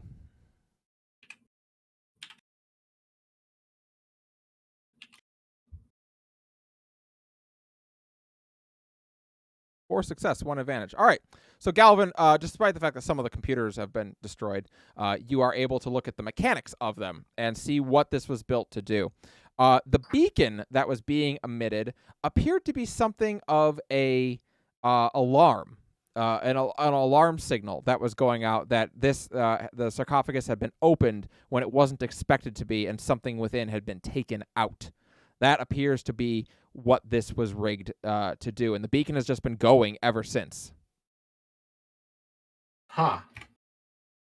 I relay that to everyone and just let them know. So it appears the beacon itself was actually just a door alarm on this to the door to the sarcophagus that got broken when it was opened up, which would explain why the signal dropped. But it was to signal that it had been opened, which, given that there's a little spot there or something or other, I would say somebody has already looted this place. Is the little pedestal table thing connected to the sarcophagus? Yeah, the sarcophagus is resting on it, yeah. So so I can't pick it up or knock it over the indentation platform, can I? No, not really. No, it's pretty well built into it. Well, What was here? It would be a difficulty 3 lore check to be able to try and discern what might have been in there. Would I be able to do that, or would that be something that maybe a Jedi would have to? A Jedi could do it with a blue boost die. Anyone could try it though. Want me to give it a go? Go for it. Go ahead. Yep. Okay. Difficulty 3 lore check again with a blue boost die. Oh my gosh. Okay. 1, 2, 3. What's the shape of my holocron? 3 purple, right? Yours it's a cube. Okay. 3 purple. Yep. 1 advantage, 1 success. All right, that is enough. So, Aneris, as you look at it, you look at this little indentation, and it's driving you nuts trying to think, like, because you've done a little bit of Sith study, you know a little bit, and it's driving you nuts because you think, I've seen something that would fit that before, and it's as Stampaka pulls out his holocron and looks at it that it clicks in your mind. It is a holocron that was supposed to be there, a Sith holocron. Sith holocrons are pyramid shaped.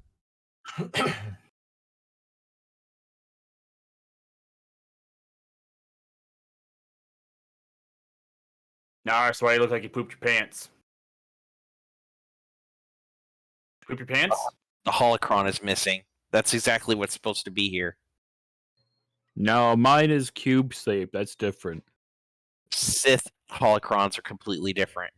They're pyramid shaped, and they store them in an upside down position. All right. So, according to what Galvin said, somebody was here before we were, opened this thing, set off the alarm, and what was probably in here that they took was a Sith holocron. That seems likely. How big of a deal is that?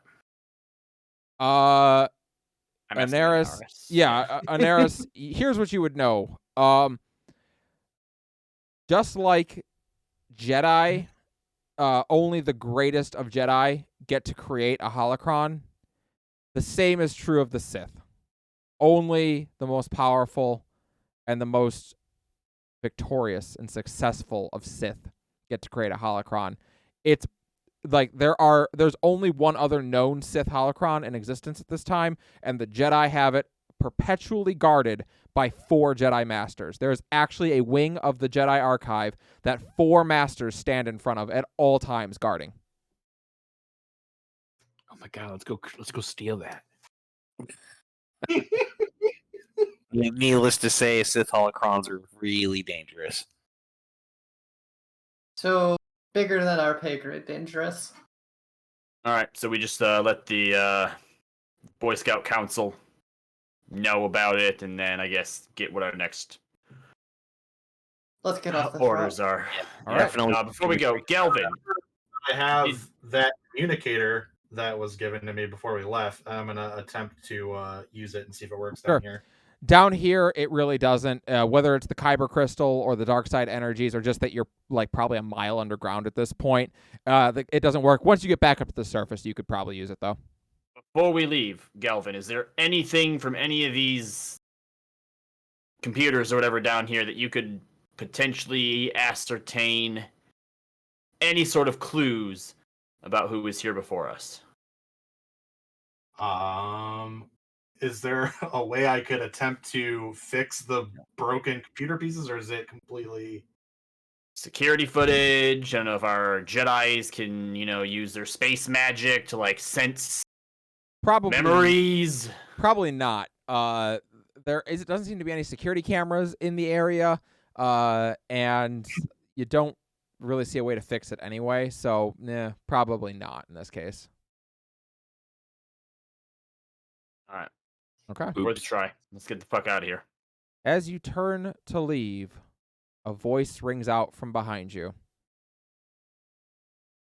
Kane. I looked to everybody else. Is anybody else hearing it? All I four hear of you. All 4 of you just heard a voice say Kane. Oh, Oh, I found rifle up. Okay, On this rock. Yep, I turned back. So it's coming. We turned towards the stairs, and it Yep. came from behind us. Yep, it's as you turn back, there she is. Would you like to describe your wife to the party, because all of them see her sitting on the sarcophagus? Yeah. So apparently she's in robes of some sort. Yep, she's in robes, dark robes, but outside of that, she looks close to how you remember her. All right. So you see long, straight black hair, not tied back or anything, but is kind of pulled forward over one of her shoulders. She has green eyes, light complexion, and looks somewhat young. Very, very fair looking. But just like Raven, I have my blaster in my hand as well. And I She step She looks at you for a moment before looking down to the indentation where the holocron was, and she reaches up instead to the top of the lid that was flipped open, and waves a hand over it, and you can see it now, not another indentation, but almost a door that's there, some sort of covering that is different than the rest of it. But in the light of her hand, you can see it. There's a hidden door or a hidden compartment? A hidden compartment. I'm going to approach. She watches you. I'm going to reach out and touch her. Your hand seems to go through her as you do, but she doesn't disappear this time. She just watches. As I inspect and try to open the compartment, I'm going to whisper, "The next time you show up, you better have a different face." I cannot change my face, Kane.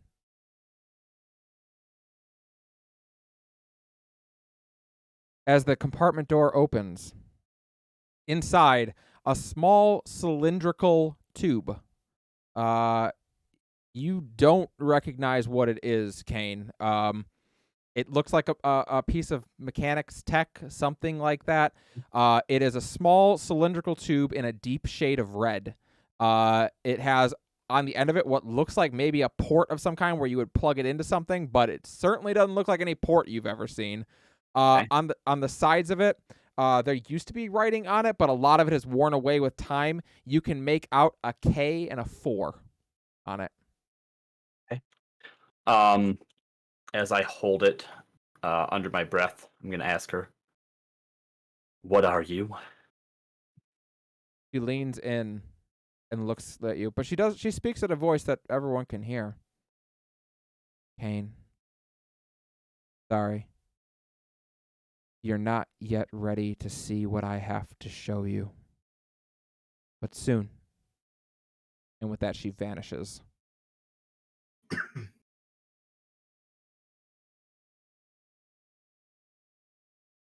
As Kane turns and starts walking out, is going to toss the thing to Galvin. "Figure out what this is." You bobble it a couple times. Okay. Galvin, as you look at it, as I said, it is a small cylindrical tube, deep shade of red. You can make out a K and a 4 on it. And, yeah, like, what in the hell is that thing? It looks so old. It would be like if, like, your 5-year-old cousin today, if someone handed him a Betamax tape, he'd be like, sure.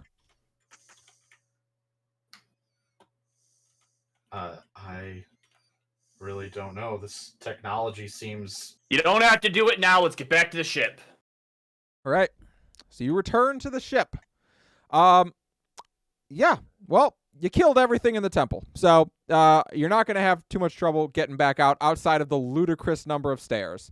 By the time you reascend to the top, to the first room that you entered, you are all very pissed off because this amount of stairs is not okay. Like, they were definitely ableist, and the Sith suck. You hate them all. Bringing Ellie back down here to work out. Yeah. So, again, night has now fallen on Korriban by the time you make it out. The blast doors still remain open. Now, of course, you come out on the other side of the temple, but you are able to walk the little pathway around to the side that you came from. And as you descend down those stairs back towards the canyon, the flares are no longer there. They have disappeared. That said, you now can just follow the beacon back to your ship just to get to, or your ship's tracking beacon to get back to it. So you are able to make it back to the ship without too much difficulty. So you return to the Forlorn Gizka. I'm heading straight for the cockpit to get us off this fucking planet. Yeah, this planet sucks. That's the reasonable thing to do. You blast off. Oh, sorry. Go ahead. Everyone can say what they're doing. I'm gonna hand the transmission device or the transponder to Raven and say, hey, we should probably give Council a report before we head back. Just gonna take a deep breath and nod. Okay. So we'll do that as we kind of blast off. So the ship is gonna lift off the surface of Korriban and go up into space. And as you are now in orbit around Korriban or just outside of Korriban's direct atmosphere, you're able to send out a call. Are you using the communicator that Vandar gave you? Yeah. Okay. Did we have a different one? You could use just the ship's comms to call the council. You know how to reach them. However, Vandar, before you left, gave you a special communicator to talk to him. Yeah, I must have cut out, but yeah, that's the one I would be using. Okay. And So, I would have Boy Scout there to help explain the space magic stuff. got it. So, you do that. It takes a moment. You could probably guess that maybe this was Vandar like getting the message and then going to somewhere private to speak. And it pops up, and yes, you see the small green face with long ears of Vandar, who is sitting on a cushion and looking at you. Good to hear from you. I feared the worst on Korriban. Alright, too, that place is living hell. Many dark things have happened on Korriban throughout the years. It is a powerful place. Dangerous and powerful. What do you have to report? We plumbed the depths of the Sith Temple, and there was a sarcophagus that seemed like the door alarm, just kind of looking at Anaris and Galvin, was what was causing your signal. I'm told a Sith holocron apparently used to be in it, and is now missing. Master Vandar raises his eyebrows at that and then furrows them, looking troubled. Sith holocron. Dangerous. I sense trouble. Suffering. It is not becoming of a Jedi to look into the future. Always moving the future. You must be careful. You found what was once a Sith holocron being guarded in a tomb. Well, there were many powerful Sith that made their homes on Korriban over the years. Could be from any time period. Was there anything else? Go ahead. Yeah, I would also just relay to Raven to also not forget to mention the map that we found with the 20 planets marked, and the one in particular, Moribund, with the you're flashing standing right yellow. there. Yeah, I you're thought here it as was well, gonna have Galvin. Boy You can Scout say that. there. Oh, okay. I didn't know if it was like a thing like only one person could talk into a timer, if it was like No. It's a little hollow projector, and you can all talk to it. Okay, yeah. So I would relay that Sure. as well. It's the comm room in Mass Effect when you're hanging up. Hold on. Talking to the council. Exactly. I would hold up and show the little flash drive that I have it on. I have all the information here as well. We Dormant. also Still up there, came though? across a tome none of us could read. All right, so there's a lot there. So let's we'll break it down one at a time. Where do you want to start? What do you show first? I'll go in the order we talked about it. Okay. So I think the first thing you mentioned was the fleet, so we'll start with that. Armament fleet.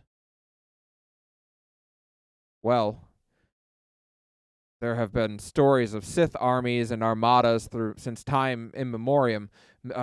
Not particularly well known, I suppose, outside of the Jedi Order, but the Sith have gone to war with the galaxy many times throughout history.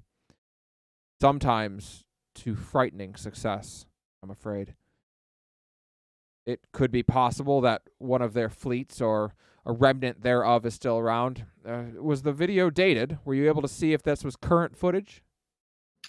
The map looked very old. It seemed like it may have been, the map itself may have been outdated, so this could be old footage. Well, I have two minds of what to do then. Part of me believes that maybe it's just best that we leave it. Maybe it's just best that some things be left a mystery. But part of me thinks that it could be both a threat or an advantage if we were to investigate it. What say you?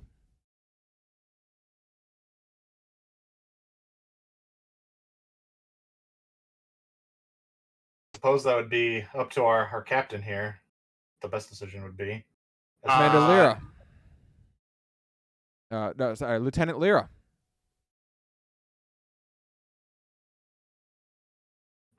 Kane.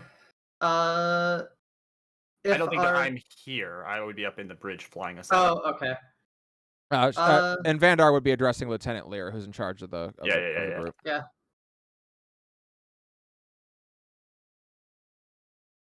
I would be willing to go. I'll trust your judgment overall. This far above anything I've ever dealt with. I won't send you. This is going to require a salvage operation of immense proportions if it is there, whether we're going to do something with it or not. Even if we're not going to do anything, we do need to decommission it so that it couldn't be used in the future. I will tell you what. It will be your decision ultimately. This is supposed to be an exercise in our cooperation with non-force users. I will trust your judgment. If you wish us to go and either salvage or decommission it, send us the coordinates. If not, well, I don't have to report this to the council. And he smiles. I'll talk it over with the team. Of course. You found a Sith tome as well.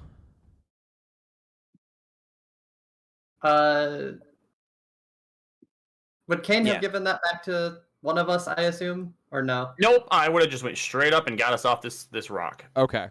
So, Sith tomes. I don't believe. He looks to Anaris. Knight Eldon. Can you speak Sith? No. No. Well, then I don't think there's probably any harm in you hanging on to it for now. When you're on Coruscant next, feel free to bring it by. I'm sure it could be added to the archives here. What else was there? I think that was the What's the last thing I mentioned? Yep. What about the cylinder? The cylinder, that's right. And you mentioned the beacon. Well, if he looks at the cylinder. Old. Very old. And I would know. I am 300. It is older even than my time. You found it in the sarcophagus. In the hidden compartment. Disturbing. Yet, maybe not. I have a friend on Terrace. They may be able to provide some insight as to what it is. If my cursory glance, it looks like a memory core to me, but not one that I have ever seen. I'm sorry, what was it? It's Lieutenant Sidrus? Yes. You are the team's technicians expert, are you not? I would be so bold as to say that, yes. I authorize you to investigate this cylinder. Find out what you can about it. You have the authority. He looks a little bit perturbed. I will have to ask that you, when you make your report to the council proper, I will not say that we have already spoken. I think it is for you to decide what is to be reported, though I appreciate you confiding in me. I regret to inform you that, as you also adequately predicted, Glora Jost and Keela Voss have not been particularly successful in securing you passage to Terrace. Apparently, Isla the Hutt has been less than forthcoming. That said, I have a couple of connections through Dantooine, through the Jedi Rangers. There is a Jedi Ranger currently on Terrace who can get you aboard or get you onto the planet. There, I have a contact for you that might be able to help you in your mission. You are to meet with them if you so wish. Again, the council has asked that you return here. That said, engine problems are known to happen. He gives a smile. Raven's just gonna smile back. Of course. He nods. Then I will inform the council that you had some engine difficulties on the way back and had to stop for parts. This should buy you significant time. And he nods. And looks to Anaris. As I said, at times, follow your gut. He looks to Anaris. When everyone else is done speaking, stay on for a moment. I would like to speak with you, Anaris. Is there anything else I could help you with? That's everything. I'll leave you two to it. And Raven Yep. will step Oh. away and Oh, and Raven. turn back around. The contact that you need to meet with on Terrace. Their name is Shije Visla. Raven's eyes widen a bit, and she goes a little pale. Can I get a spelling on that first name in a chat somewhere? Shije. Oh. Oh. Okay. They seem Awesome. most enthusiastic to meet you. Yeah, Raven has just gone completely pale at this point. So you two leave, and Vandar looks to you and Eris. Korriban is a dangerous world. How are you feeling, Knight Eldon? A lot better than I was. I can only imagine. What did you see down there? Things that I know that didn't think I would ever see. Pain? Suffering? Pain, suffering, death, How did they make you feel? unsettled. This is And natural. yet, for one moment, almost relieved. Relieved? In what way? I can't describe it. Only that being threatened caused me to react in a way I never thought I would. He has a look of not the comprehension that you would expect maybe of the Jedi of a Jedi Grand Master. He's actually the Grand Master of the Dantooine Order, so yeah, a Jedi Grand Master, but a look of understanding. Powerful, the dark side. It can be unruly and difficult, and it can promise you things. And some it can deliver as well. But you must always be cautious and be careful. And do not despair. Greater men than you have gone to Korriban and left raving madmen. You have done well, Anaris. I'm not sure how I've done so well, but thank you, Master. You left the planet intact, alive. Your party is well. Going to Korriban has been the end of many people. To leave whole is a success in and of itself. I have great faith in you, Anaris. Till next we meet. Until next time, Master. And he nods, and the image of him fades, and the holocron, or not the holocron, the communicator is left. And yes, you are quickly sent the name of of your contact. You are given a code word. A code word is Grey Wolf, and that will get you, supposedly will get you onto the planet of Terrace. Once I get us out of the atmosphere, Yep. and up into space, Yep. I message or come over the comm or whatever the easiest way is to. Maybe I just come down the stairs and I yell. Yeah. Where we going, Lieutenant? We have some choices to make. Well, We've make a been given choice. options for, well, my plan was to talk it over with everyone. We can either go to Terrace as we comes down the originally stairs planned, into the main room. or we can bounce over to Moribund and see if that Thrydock is actually there. Or if that was just a relic from however many years ago.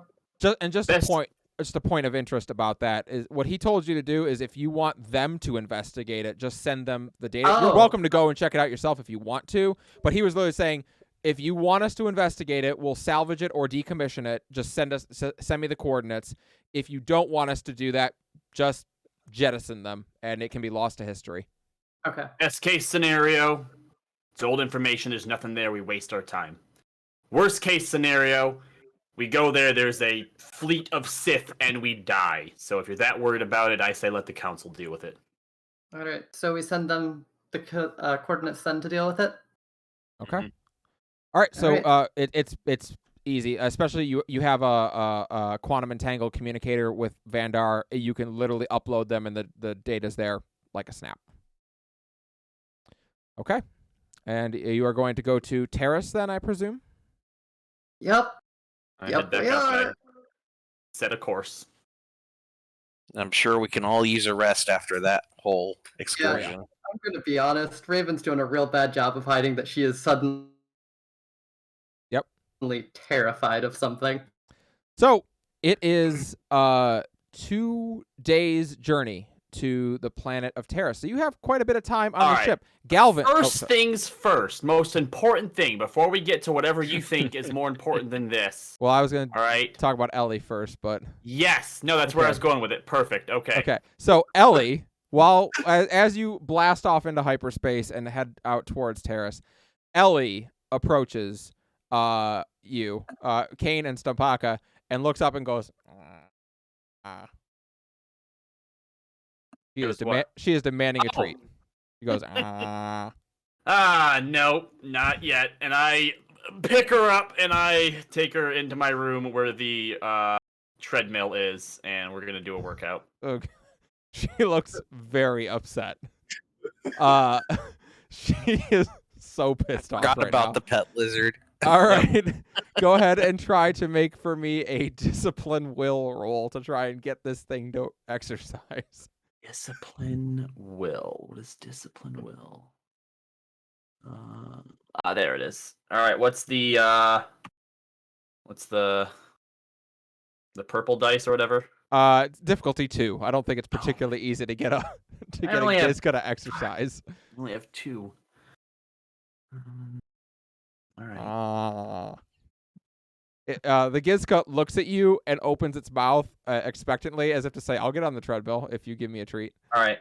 So I got 2 success, 2 threat, and I sit there and I go, "All right, look, you are way too overweight right now. I am the only one that puts up with you, and if anybody else comes on this ship and decides that they want to get rid of a pest, guess what? You ain't running anywhere. You ain't they don't even need a blaster or a lightsaber or anything. All right? You're dead. You're gone. You're eradicated. You're exterminated. All right? So if you want food, you slim down. That's the deal." Ellie looks at you and takes its little lizard arms and slams them against its chest and say, "I could take them." I flip her over onto her back. She waddles. Now what? Yeah, she waddles there for a while, looking very upset at you. As you get her back upright, she looks at you and one more time goes, All right. So with 2 success and 3 strain, you're going to take 3 strain because this has been the most exhausting. You just saw your dead wife on a planet and like, yo. I'm trying to forget that, all right? Yeah, but that was preferable to trying to get a Gizka to walk on a treadmill. Great. This Gizka is pissed. But I it got does 2 successes. But it does walk the Okay. treadmill. It's a stressful exercise. But it does walk the treadmill for a while before looking at you and going, ah. All right, and then I feed her some low-fat space tofu.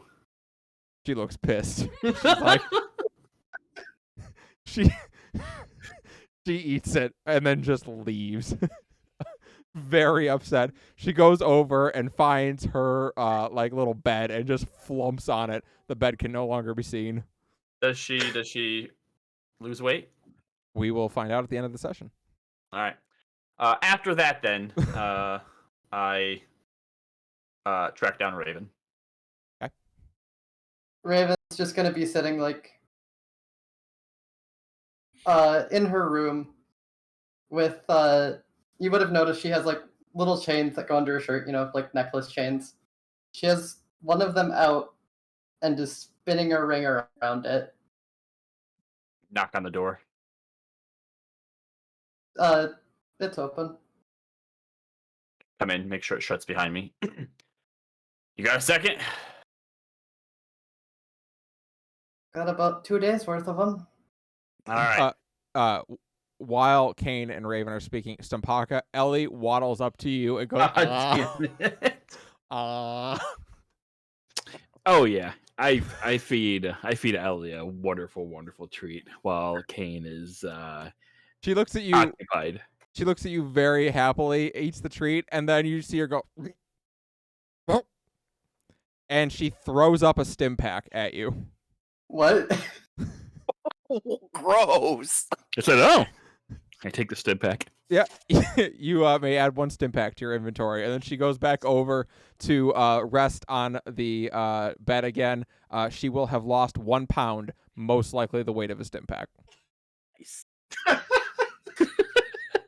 Please wash that before you use it. No, don't. Why would I wash it?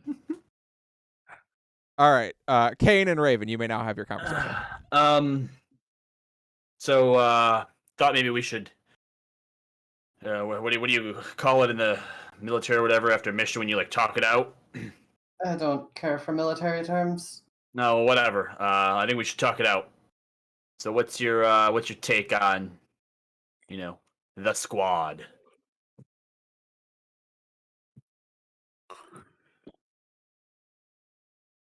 Well, somewhat impulsive, myself included, but capable overall.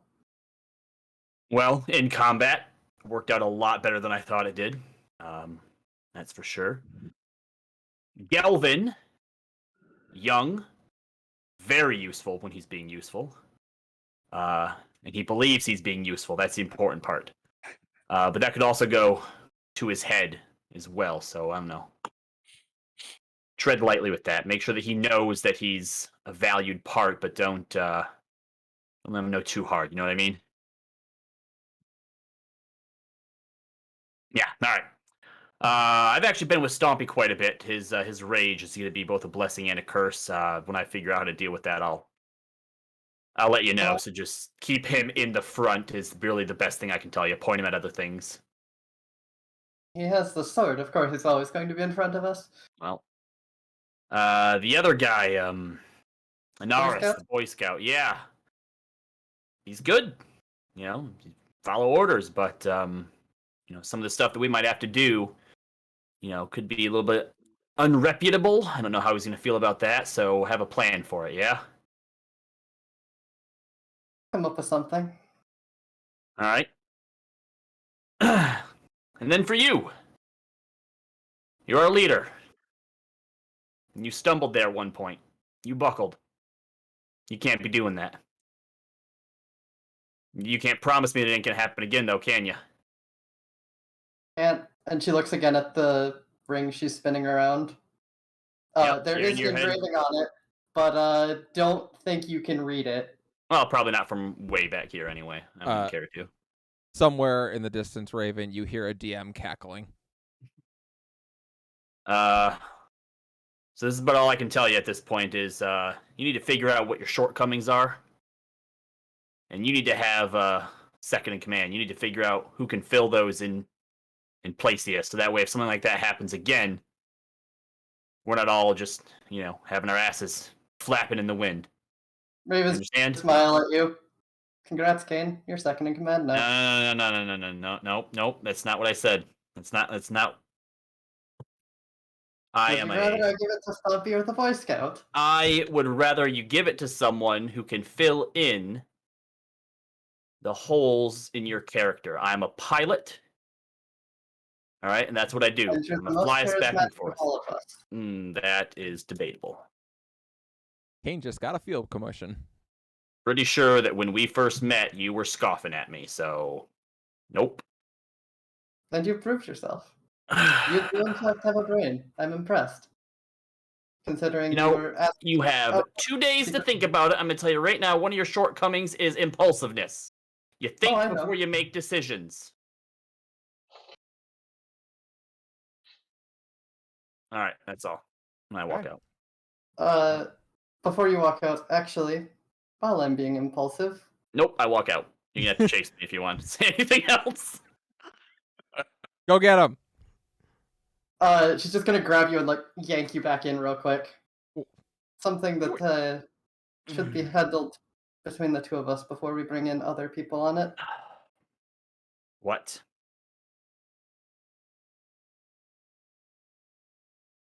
Just sighs, looks at the ring again.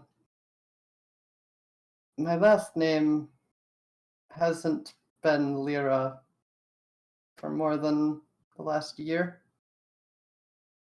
And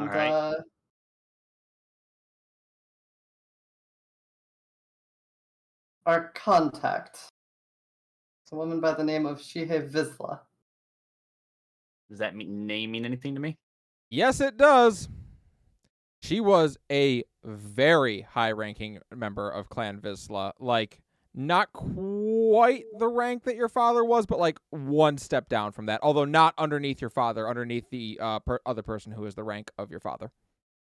Have I met her? You've probably seen her. I don't know that you would say you've met. Okay. All right, is that supposed to mean something to me? Wait, does that mean something to you? Raven's just gonna nod, turn around, and pull up the back of her shirt. So, like, as her shirt goes up, you see the start of a scar, and then the black points of 2 horns, and a mouth. And as her shirt rises, there is a giant black mythosaur skull tattooed on her back. What's that? Kane, you recognize this as a symbol of Clan Vizsla. Specifically, women Mandalorians in Clan Vizsla would often get this tattooed somewhere on them. Okay. All right, what's that mean? Shihe Vizsla is my adoptive mother.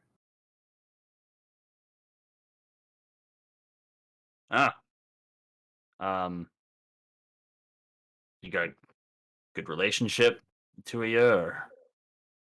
Well, we haven't spoken in the past decade, but the reason isn't because of her.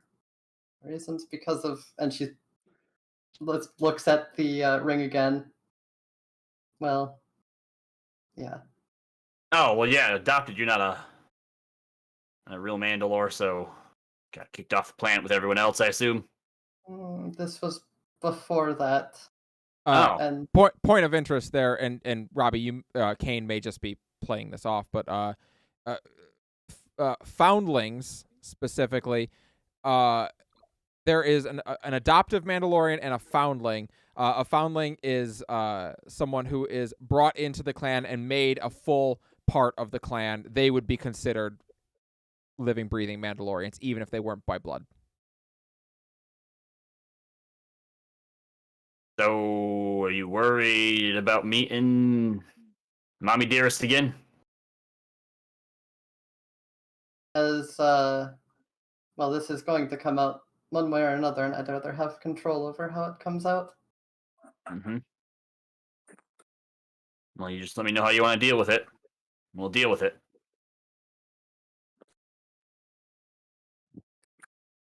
Like, she's, like, staring into his eyes, like, is he, I should probably roll something for this, but, like, is he bluffing kind of thing?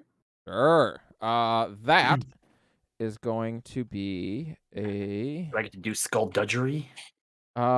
It's going to be a coercion. Cool. Yeah. Would cool be the defense or the attack, or would it be cool versus cool? Do you think? No, it'd be deception versus cool.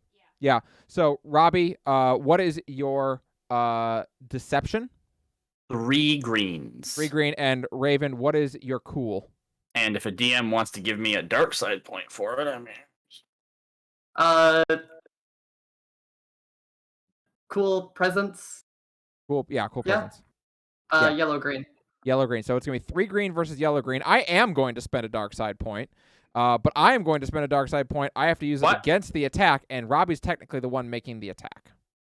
So it is going to be 3 green versus 2 red is going to be your roll, Robbie. Oh, I can do it. Great. All right. Cool. Yes, because you are trying to deceive.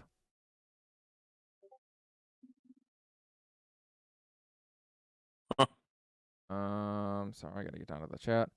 All right. Well, let me advantage. let me ask you this then, Raven. What do I see in your eyes? Honestly, a little bit of fear because she knows about that Mandalorian helmet. And also, like, if you told the wrong person about this, she's dead. So, Okay. Robbie, you Hold are on. not. I take her by the shoulder, Mhm. and I lead her back out into the room. You know why I keep that helmet there? Anyone else who's out here can hear this as well. That's to remind me that nobody's safe. Not Mandalores, not Jedi, nobody. All right, death is going to come for you at any point. When it does, there's nothing you can do to stop it. And I'm going to lead her into my room, shut the door behind me. What I'm about to show you, you don't tell no one. She nods. I decide when this comes out. And clearing some stuff away from the bed, he types in 4 digits on a passcode, and he opens up this safe. I killed that Mandalore out there. About 20 years ago, he had to die. As I open up the safe, you see a full suit of ruined Mandalore armor in it. I was that Mandalore. Mandalorian. Sorry. Mandalorian. My name is Song Vizsla, and well, I don't know your mother. I know of her. Just figure out how you want to deal with it, and we'll deal with it. Raven, you do know that name, by the way. You've never met them, but you do know the name. When Mandalore Vizsla still ran, was still in charge of the Mandalorians, they had 2 people who were seen widely as potential successors. One of them was the husband of your adoptive mother, Shijay Vizsla, and the other was another man whose name, I apologize, Robbie, is completely escaping me. The name of your father, Song Vizsla is Sonal. Sonal Vizsla was the other potential successor that everyone expected. It was widely expected that if a succession had to come up, those 2 would fight it out, would duel one another effectively to determine who would lead next. And Song Vizsla is the oldest child of Sonal Vizsla. You 2 were effectively the same rank, even though, although you were a foundling. So some people in Mandalorian culture might have argued that Song was slightly higher than you in rank, even though you should be the same. But you're pretty close. That's the safe. Like, dawning recognition in Raven's eyes. And then, well, I suppose I should properly introduce myself then. Raven Vizsla. Even though it's a name I haven't used in the last 10 years. Yeah, now with the name Vizsla attached to the end of it, Kane. Yeah, okay. Yeah, that name is like, okay, wait a minute. I do remember at some point it was probably when you were actually leaving the clan was probably only about the time that Raven was like starting to come up, like even like as a teenager. But you've heard the name before. Doesn't matter. You're my lieutenant. I left that life behind 2 lifetimes ago. Ooh, good line.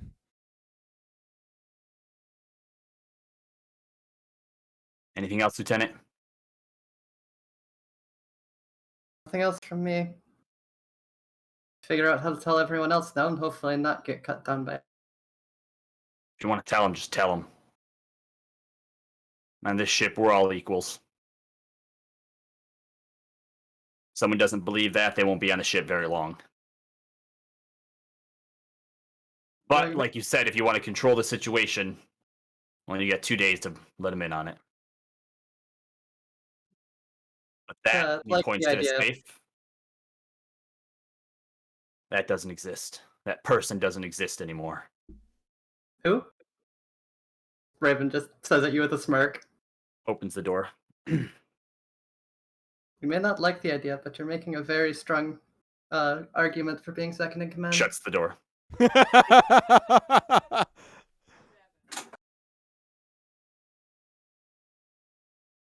Okay. Galvin. What are you up to? As soon as I left from the meeting, I would have headed straight down to my workshop to start checking out this device. So Galvin, you have discovered your upgrade side quest. Congratulations. You have discovered some sort of ancient memory core.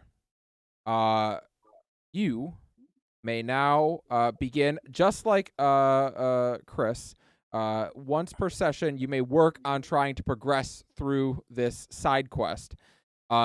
Sometimes it will just be as simple as a check. Other times, there may need to be something that happens in the story to allow it to continue to progress. So if it feels like you're just kind of stuck at a dead end, don't worry. The story will eventually get us forward a bit. So, you have found an old memory core. Like, this thing is crazy. You don't recognize the port. You don't recognize the build of it. That said, you're a pretty talented mechanic. So, if you would like... Is this the thing that we found in the... Yep. This is the cylinder you found. So if you would like, you may attempt to find a way to activate it enough to see what it is. All right. All right. To do so, we require 2 checks. You must pass a difficulty 2 mechanics check and a difficulty 2 computers check. Why don't you go ahead and use a destiny... Oh, wait, we don't have any. You do have one. I spent one against you. We do. Use your destiny point. I want to see it get used for something worthwhile for once. All right, I will... Wow, one-shotting the boss isn't worthwhile. Okay. You just one-shot the boss without it. So that means we're going to start with 7 dark side next time? No, because you've actually cleared the Sith Temple. We will roll fresh light and dark side next time. Okay. Better conserve it. So you could be an ass right now, and if you use the destiny, be like, yeah, but I'm going to use 4 dark side points. Yeah, no, you can only spend 1 per turn, unfortunately. Oh, okay, fair enough. Okay, so is it the mechanics check first? Yeah, sure. Mechanics check first. Difficulty 2. So that's... I almost forgot to put this R again. Purple. 4 success and a triumph. Holy Jesus. All right. Okay. You are successful on your mechanics check. So successful. What you do is you obviously haven't seen anything like this, and it doesn't work with any of the ports on the ship. However, you're relatively certain that it still functions on the basics of a memory core. It contains some sort of charge, and that it can use to store data, and that charge has to then be transferred into something else. So you're relatively certain you can build an adapter of some kind, and that's what you start constructing. You do so effectively that I'm going to give you 1 guaranteed success on your computers check. So go ahead and make a difficulty 2 computers check, and if you would like to spend a light side point, you may. All right, I'll use the light side point on it as well. All right. And that just upgrades one of the dice, right? Yes, you'll upgrade your check once, and then you're also going to get a guaranteed success once you roll. Difficulty 2.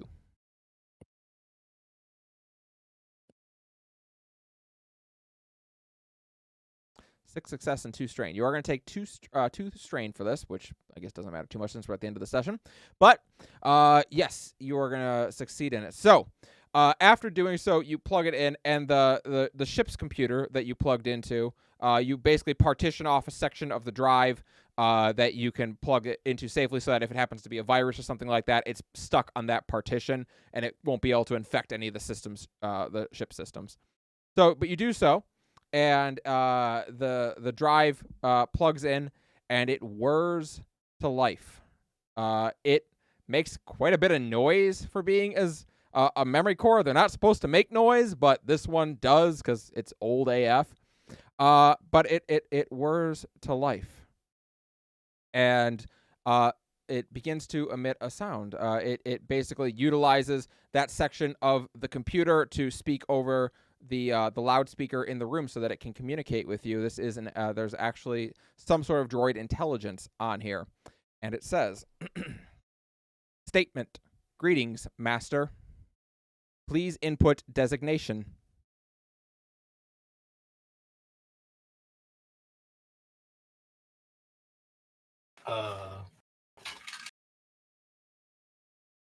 Call it Skippy. Skippy.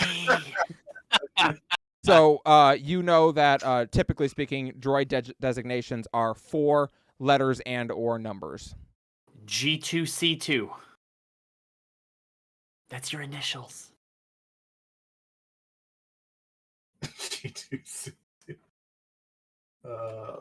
So.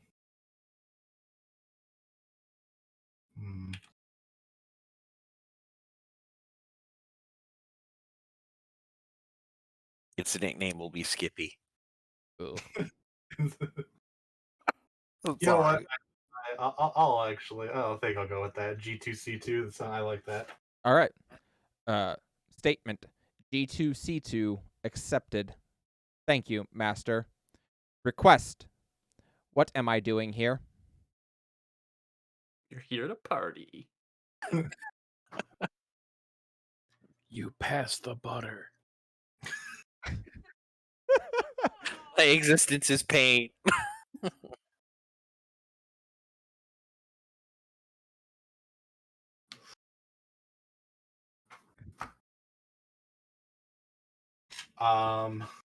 Shit. You are here to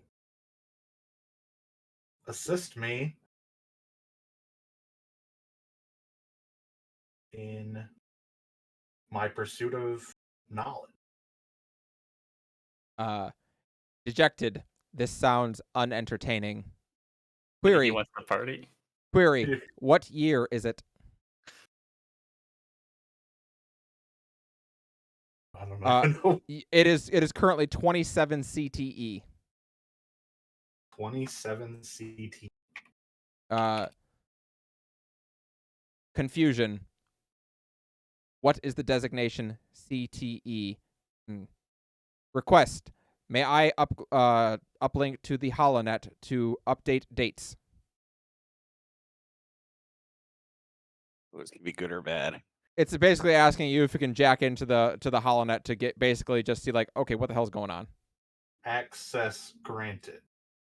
That's not something that the ship would let Kane know about, is it? It might. It doesn't see. It's not threatening anything. So the ship onboard computer doesn't seem to like warn you about it. Okay. Grateful. Thank you, Master. A moment, please. Processing. And that's Processing. how Ultron was born. Query. It is the 2nd year of the Mandalorian Wars. Is this correct? It is. I believe so, yes. Yeah, war was officially declared just a couple years ago, even though the war has actually been going on for quite some time. Joyous. I will have many opportunities to slay Jedi meatbags. Huzzah. Oh. I take offense to that. Wait, what? Is this coming over like the whole like system? Like, can everybody hear this? Anyone who's in this room can. It's talking on the intercom in here. Oh, in the like the bay area. Ellie's watching. No. We don't want to slay any Jedi. That's not what you're here for. Hey, thank you so much for that raid, New York Snark Exchange. Thank you so much. Welcome in, everyone. We're just getting ready to finish up our Star Wars session. Galvin has just activated his new best friend droid, and we're having a important conversation about the need to slay Jedi meatbags. Query, you mean I am not going to slay Jedi meatbags? No. That's certainly out of the question. Disappointed. Oh. Statement. Most of my primary functioning appears to still be locked. Would you be able to help access it? As long as you aren't going to use it to slay any Jedi unless explicitly told so, sure. Statement. I will not use any of my knowledge to slay Jedi. Is this an Elcor AI? Very well. I will look into expanding your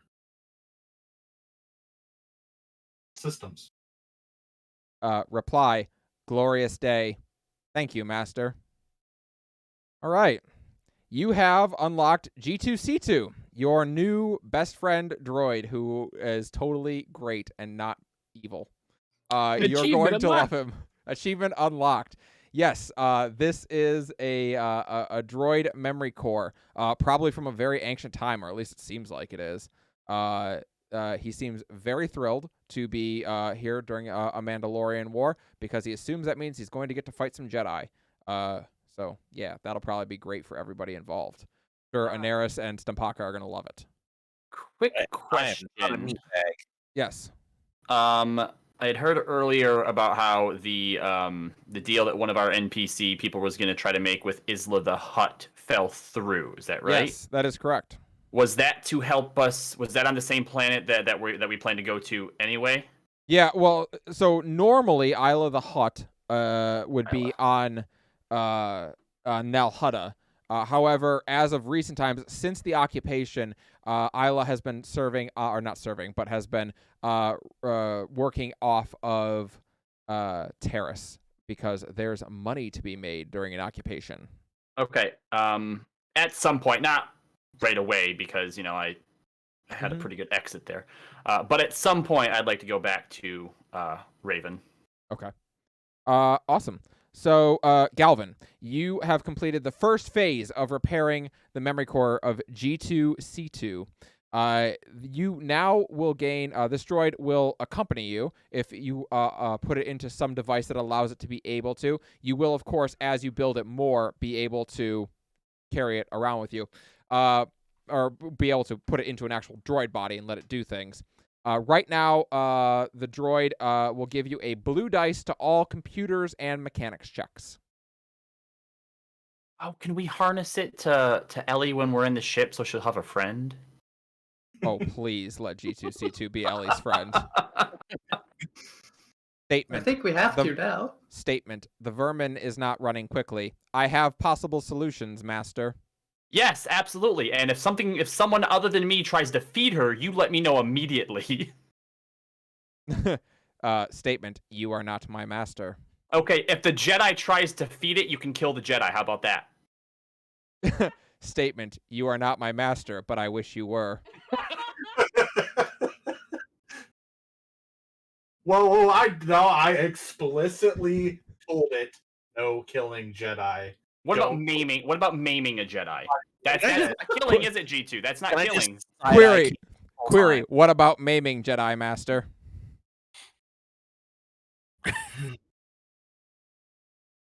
Look, relationships are all about compromise, Galvin. Dude, I don't want to see my work on this go to waste. So them feeding it is a problem. What about a light tasing? You Statement. If you tase the proper part of the brain, their nervous system will shut down. Mm-hmm. It's true. It's true. No. We don't need any fighting here, but you will let us know if anyone does try to feed Ellie. Statement or query. Is Ellie the fat rat? Yeah. Yes. Statement. That looks very unhealthy. It is. Yep. Quite Statement. so. Statement. I like her. You may mildly irritate the Jedi. Yeah, I like that. There. Statement. I shall mildly irritate their flesh with a poisonous substance. No. You can annoy them. Do not touch them unless Psychological warfare. That's what he's giving you permission to use. you can attack them psychologically. Disappointed. I will attempt to make friends with the Jedi to betray them later. So yes, enjoy your assassin droid. Okay. So, yes, you've completed phase 1. You now will get a blue boost die on all computers and mechanics checks while G2C2 is in the area.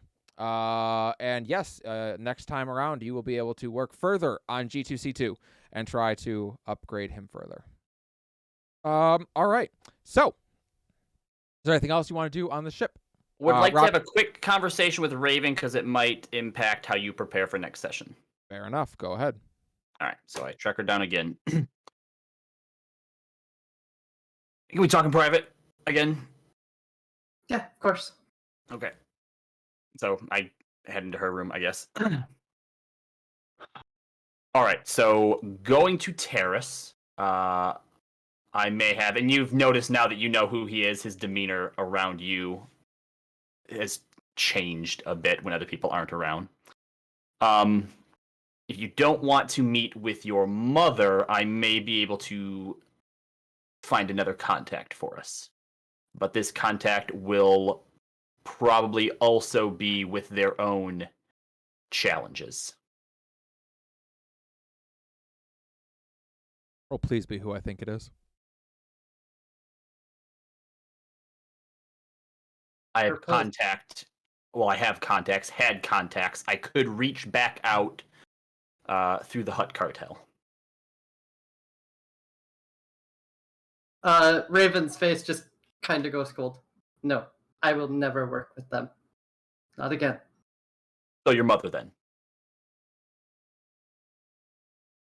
Talking to Mommy Vizsla.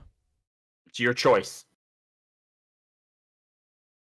No, I can tell you this, if we go through the cartel, the danger won't be on you, it'll be on me. But there will also be a certain level of respect that we can rely on in that case. Your mother seems to be an unknown for you. I appreciate the option. But before I was a foundling, I grew up on Nal Hutta. I'm not doing anything with the cartels. All right, well, you have 2 days to change your mind. All right. And as I walk out, no, Raven, for the last time, I'm not going to make out with you in your room. Ugh. Did anyone else have anything they want to do on the ship? Real sorry, quick, Raven, go ahead. After Kane leaves, throws the pillow after him, going, "I have a wife, you ass." Not technically untrue.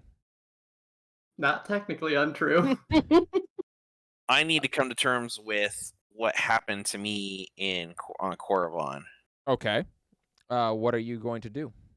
I would assume I'd be meditating, trying to balance out whatever's You would. So you were talking about in regards to embracing the dark side for a moment? Right. Yes.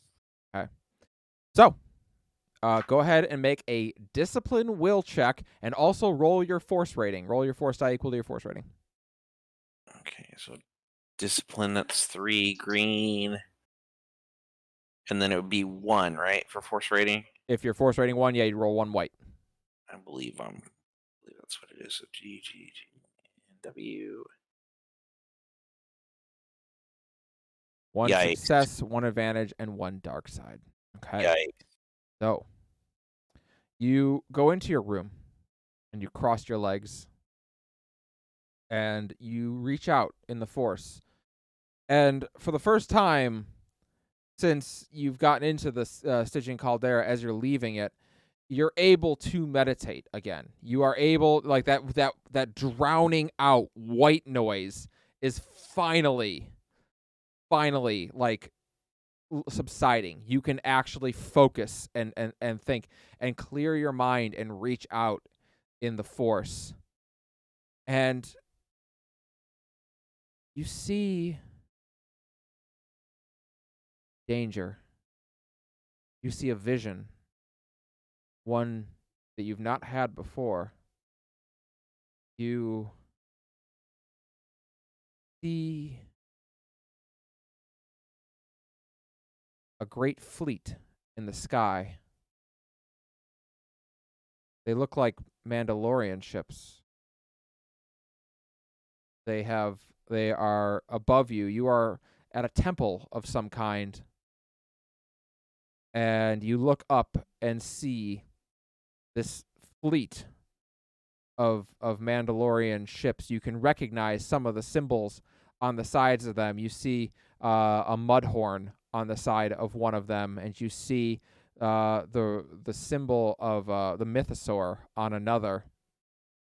You see these ships above you, and in front of you, you see a line of people, a massive column of what looks like hundreds of people, and all of them ignite their lightsaber as they approach you.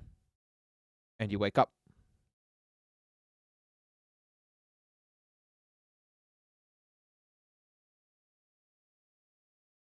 Oh. What could any of this mean? Well, I will let you make a it wouldn't be lore. That doesn't quite make sense. How about you go ahead and do for me a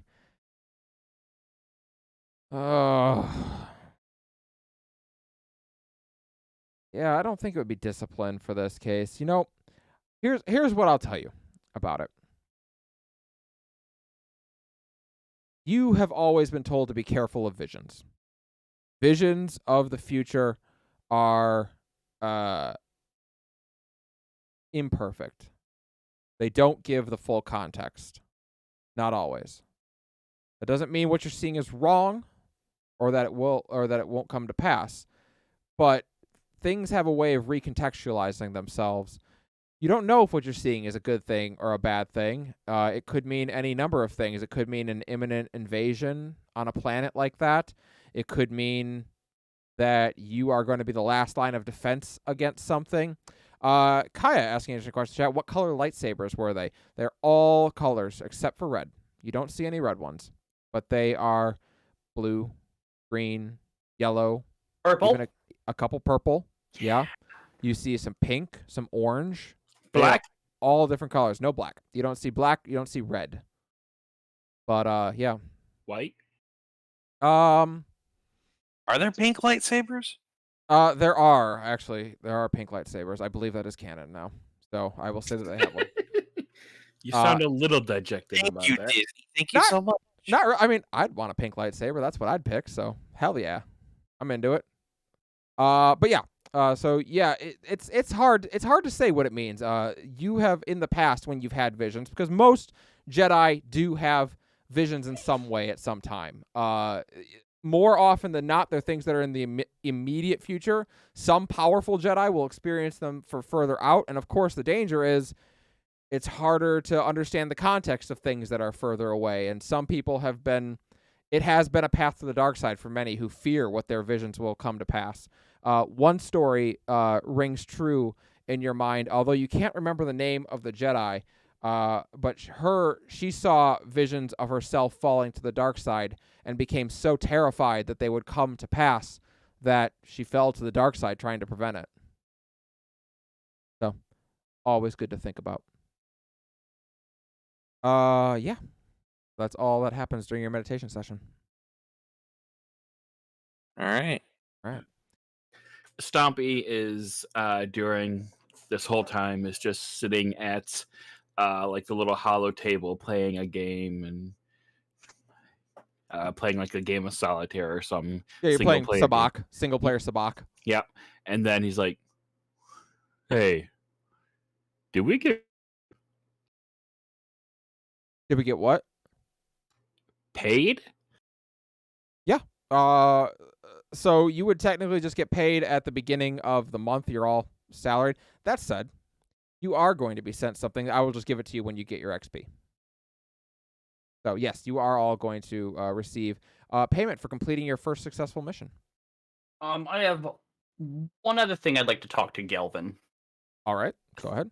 So find him down in his workshop or wherever. You get down to his workshop, and he has gotten the droid core working, and it seems to be speaking to him while he's working, giving him little tidbits of information, sometimes with disturbing bits of detail. Okay, cool. No, I like G2. G2's cool. So question for you. So we're going to Terrace. Apparently our contact is a Mandalorian, so that's cool. It's a pretty good possibility that we might be interacting with a lot more Mandalorians going forward. So I know that you're good with like tech and computers and machines and stuff like that, but how good are you with repairing armor? Is that something you think you might be able to do? Because if we fix up that helmet up there and find us some armor, then if we need to, we have to be like impersonate a Mandalorian. I don't know, just might be a good card to have up our sleeve. I could certainly give it a look and give it a shot. Galvin, here's what I'll tell you that you do know. You're good with tech. You understand the basics of armor and the basics of things like that. That said, you're not going to be perfect in this situation, and you know that because you're aware that Mandalorians use a very special technique with their armor that is known as cortosis weaving. And what that does is it allows them to create armor that isn't immune to lightsabers, but can give them some degree of survivability. Any Mandalorian will tell you the proper way to fight a Jedi is to not be anywhere near them. Like, any Mandalorian will tell you that. But they do have some techniques for improving their armor that will allow them some degree of resistance to a lightsaber. You have no idea how to do that. That is a secret that is kept very, very tightly guarded by Mandalorian smiths. But you would be able to help with probably basic repairs. Yeah, I'm not familiar with their methods, but I can certainly take a look at it. And it ain't gotta be perfect, just serviceable. That's all That's all we need. That's all we need. Perfect. He looks down. He just kind of looks down at this table for a moment, and pauses, and looks up to Kane. I just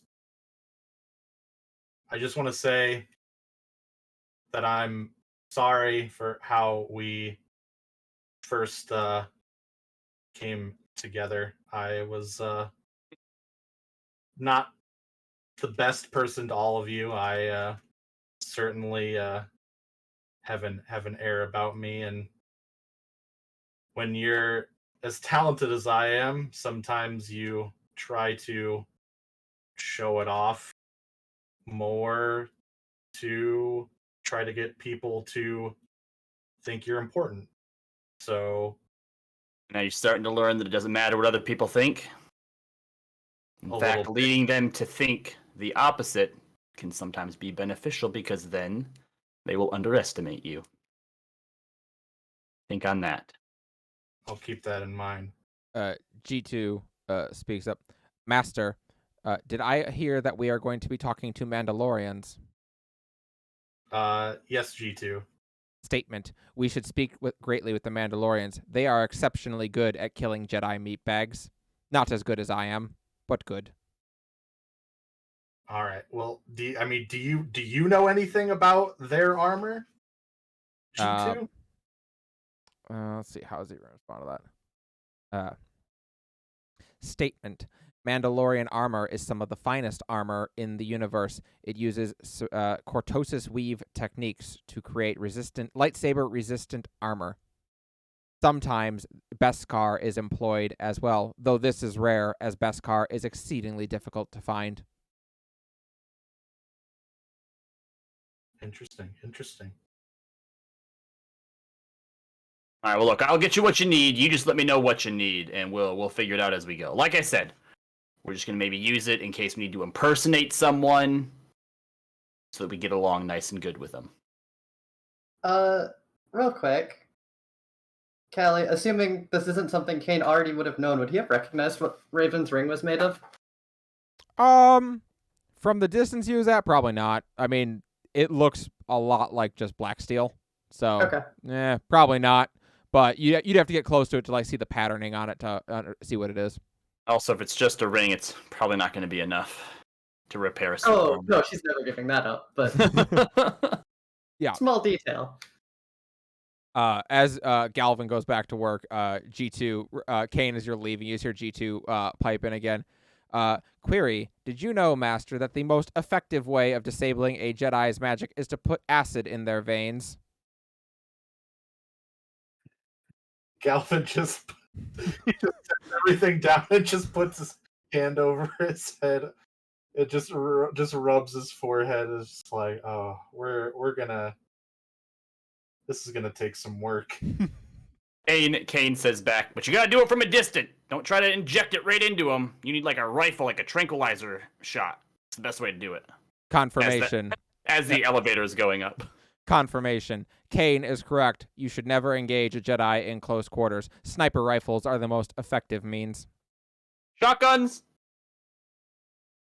That would be close quarters. I mean, closer. No, that's fair. A lightsaber can deflect a sniper shot. Listen, G2, I will level with you. We do not want to kill Jedi. However, Hold on. Kane comes over the intercom. Grenades. Statement. Grenades are an incredibly effective tool, particularly with a grenade launcher. You can go ahead. You can level G2 if you want. we don't want to kill the Jedi. However, we can embarrass them by showing them that their space wizardry is not that great. And Query. May I kill bad Jedi?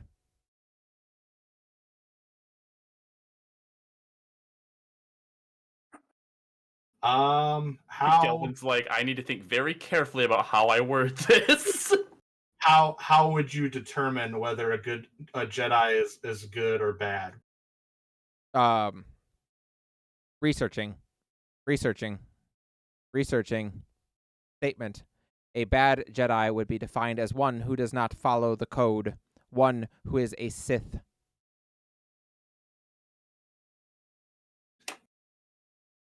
A Sith specifically, yes. However, I want to make sure you can differentiate that from... I mean, I guess I wouldn't know necessarily the nuances of dark side and light side. It would be very difficult for you to know. You know, like